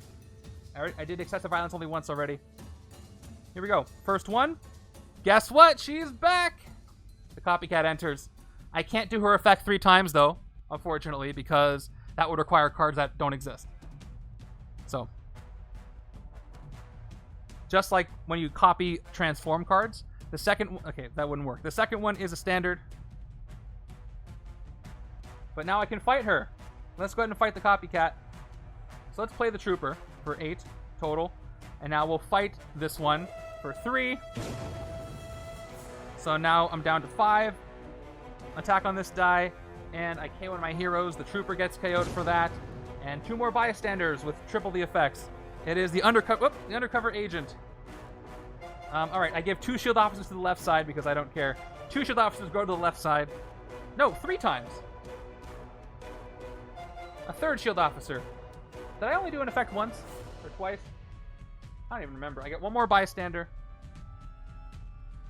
No, hate PSG, because I didn't rescue her, I fought her. That's her fight effect.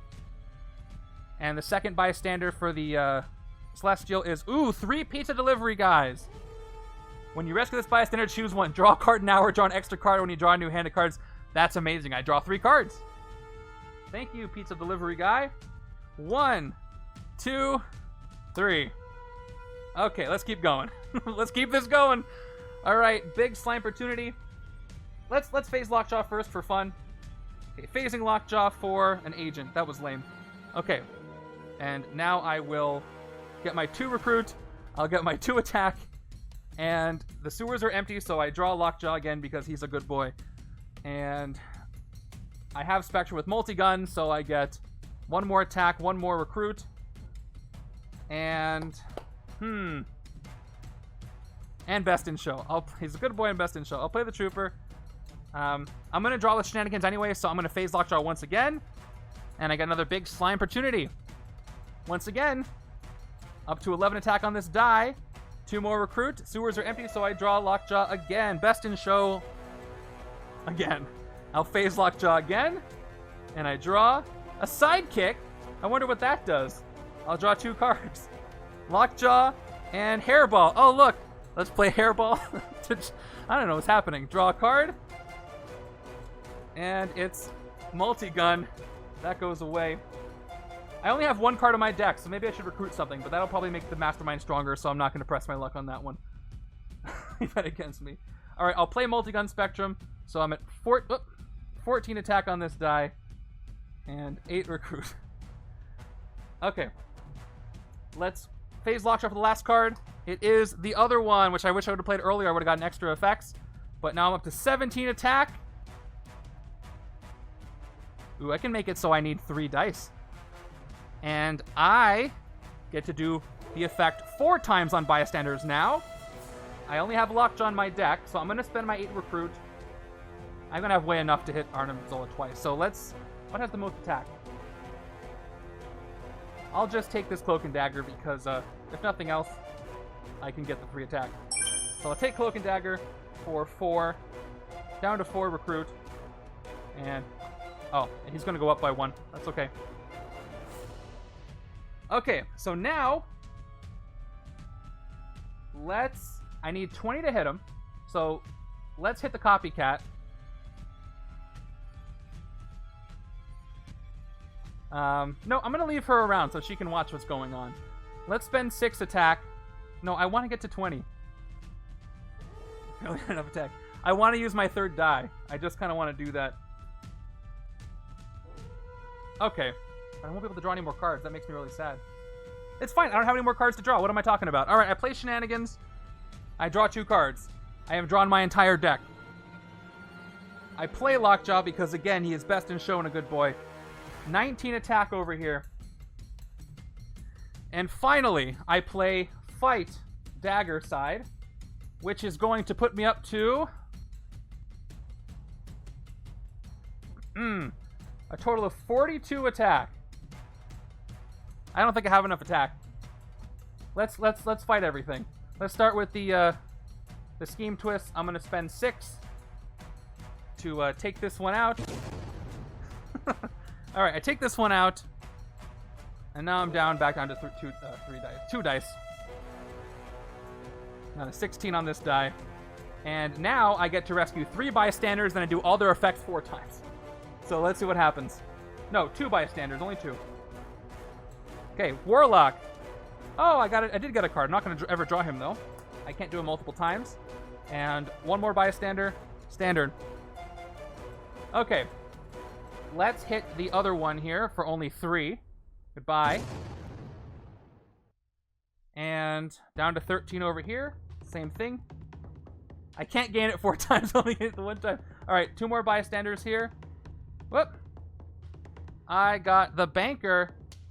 I get +6 recruit for anything under the bank. So I'm just going to go... Or I get 8 recruit for anything under the bank. That's fun. But I can't draw any more cards. And my... that was my 2nd bystander, right? Yeah. Joke's on you, it costs 3. Yeah.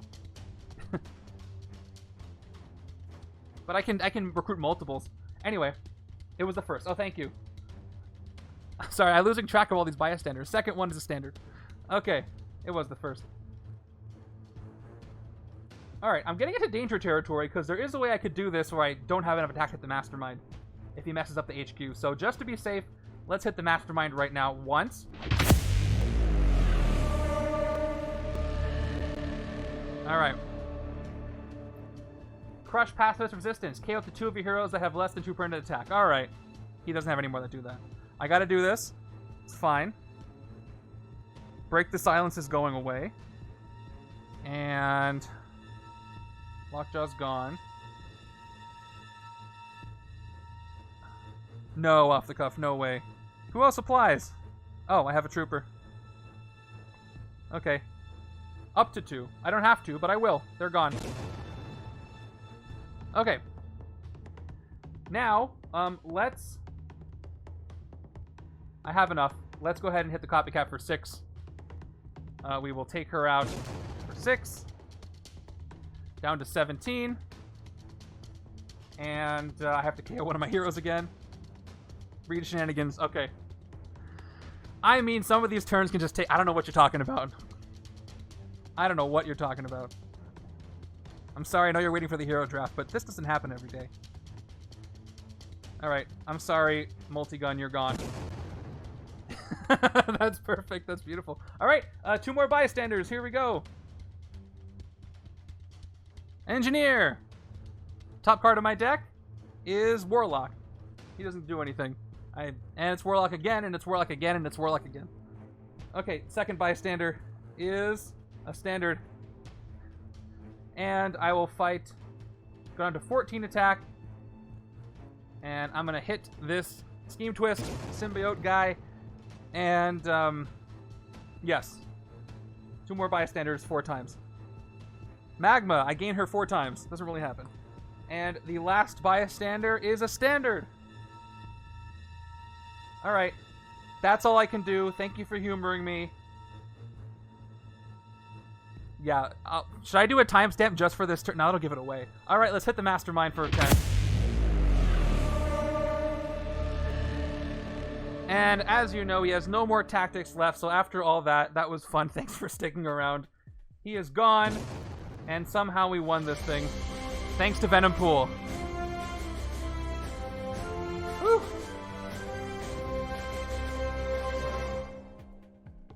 My goodness. I have never had a turn in Legendary that did that much. Wow, 11 months. Thank you, Jufus, for resubscribing. Mikey, that turn lasted like an hour. How much of it did you see? By the way, we have a hero draft to do, so I'm sorry for making you wait, but I'm not sorry because that was too much fun. Alright, I don't think we need to guess which side has more VP. But if you would like to guess how much VP each side has, please do so. If I was scoring this, I can give my score out now because you can't really predict it. If I was scoring this for the league, how many turns did I do? The left, right, correct. That was 34 turns, right? That was my second turn for round 17. So 34 turns. Let's figure out my points per turn. It was 34 turns. It was a win. I had 2 villains escape. 3 cards in the escape pile. So 2 villains escape. 2 escapes. And now let's figure out what the VP is. Any guesses? Give me your best guesses. I put the Celestial to the side so I could track the Celestial boon, so let me make sure This is not my victory pile. This is my victory pile. Oh, let me go ahead and give out the prediction rewards. It was a win. 7,000 points go out. That's not as much as I thought. That's okay. And I'll give you what my total rank score would be. Or if it was just me. I can't give you the rank score. I can just tell you the categories and how I did. Oh my gosh. So I'll tell you this much. I have this card sorter, this organizer for where I put my victory piles. It was overflowing. They wouldn't fit anymore. I'm just gonna say that. Okay, so the scheme twists are how much VP? They are 3 VP. Alright, let's look at the villain deck while you guys are figuring that out. Yeah. Last scheme twist was 4th from the bottom. And we had, I think we had a pretty good distribution of these cards. Alright, let's go ahead and count. Start with the left side. I gotta keep track of this, I'll forget. 6, 11, 17. Oh, hey, Desiree Raven Gamer. I think Jay Parnell is interested in a trade with you. He's interested in one of the legendaries you have, so check out the trades chat if you're interested.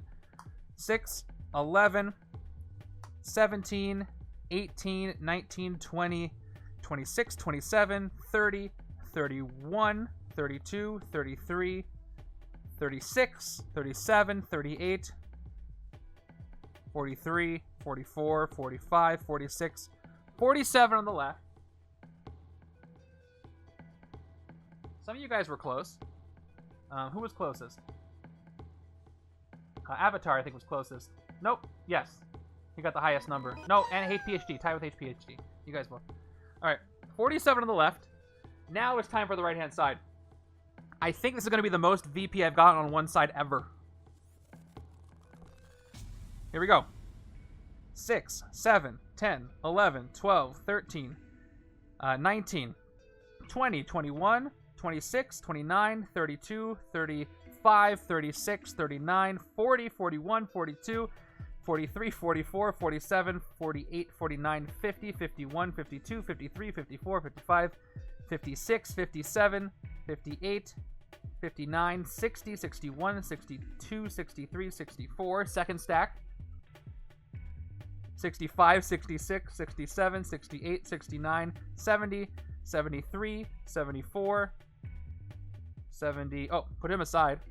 77, 70, 93, 94, 95, 96, 97, 98, 99, 100, 101, 102, 103, 104, 105, 106, 107, 108, 109, 112, 113, 114, 115, 119, 120, 121, 122, 125, 126, 127, 128, plus 1, 129, plus I think the Venompool is the only one I had, so 130. You think I skipped points? Do I have to do this again? I got 130. I'll count it again. Did anybody else think I skipped them? You guys want me to count it again? Let's just say I got 130.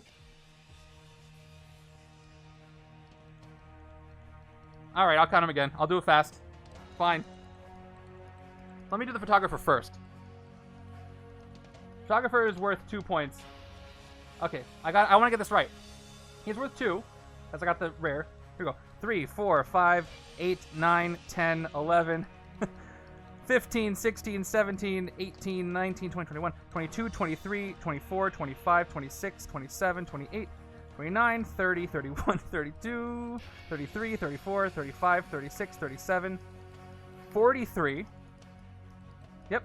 46, 47, 50, 51, 52, 53. Very possible. That's 53. 59, 60, 61, 62, 64, 65, 66, 67, 68, 69, 70, 71, 72, 73, 74, 75, 76, 77, 78, 79, 82, 83, 84, 85. This is thrilling. 86, 87, 90, 91, 94, 97, 100, 105. I think you're right. 106, 107, 113, 114, 115, 116, 120. Yep. You're 100% right. It's 120. Alright, so I got 167 VP total. That's nuts. That's got to be my highest VP total ever. Alright, so how many turns did I do? I forgot how many turns I did. 30-something. 34 turns. Thank you. So my points per turn was almost 5 points per turn. I got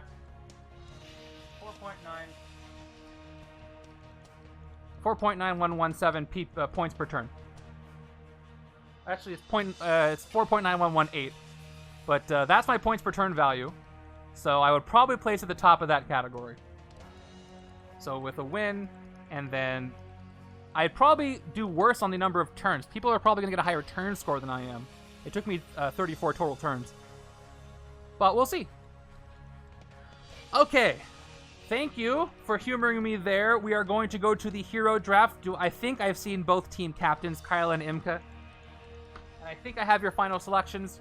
I'm going to go to the break screen for a moment. If you have to go, thank you so much for being here. This was one of the most fun games I've had in a while. I cannot wait to see how you guys do with this league match. I'm going to post this later, the setup and everything.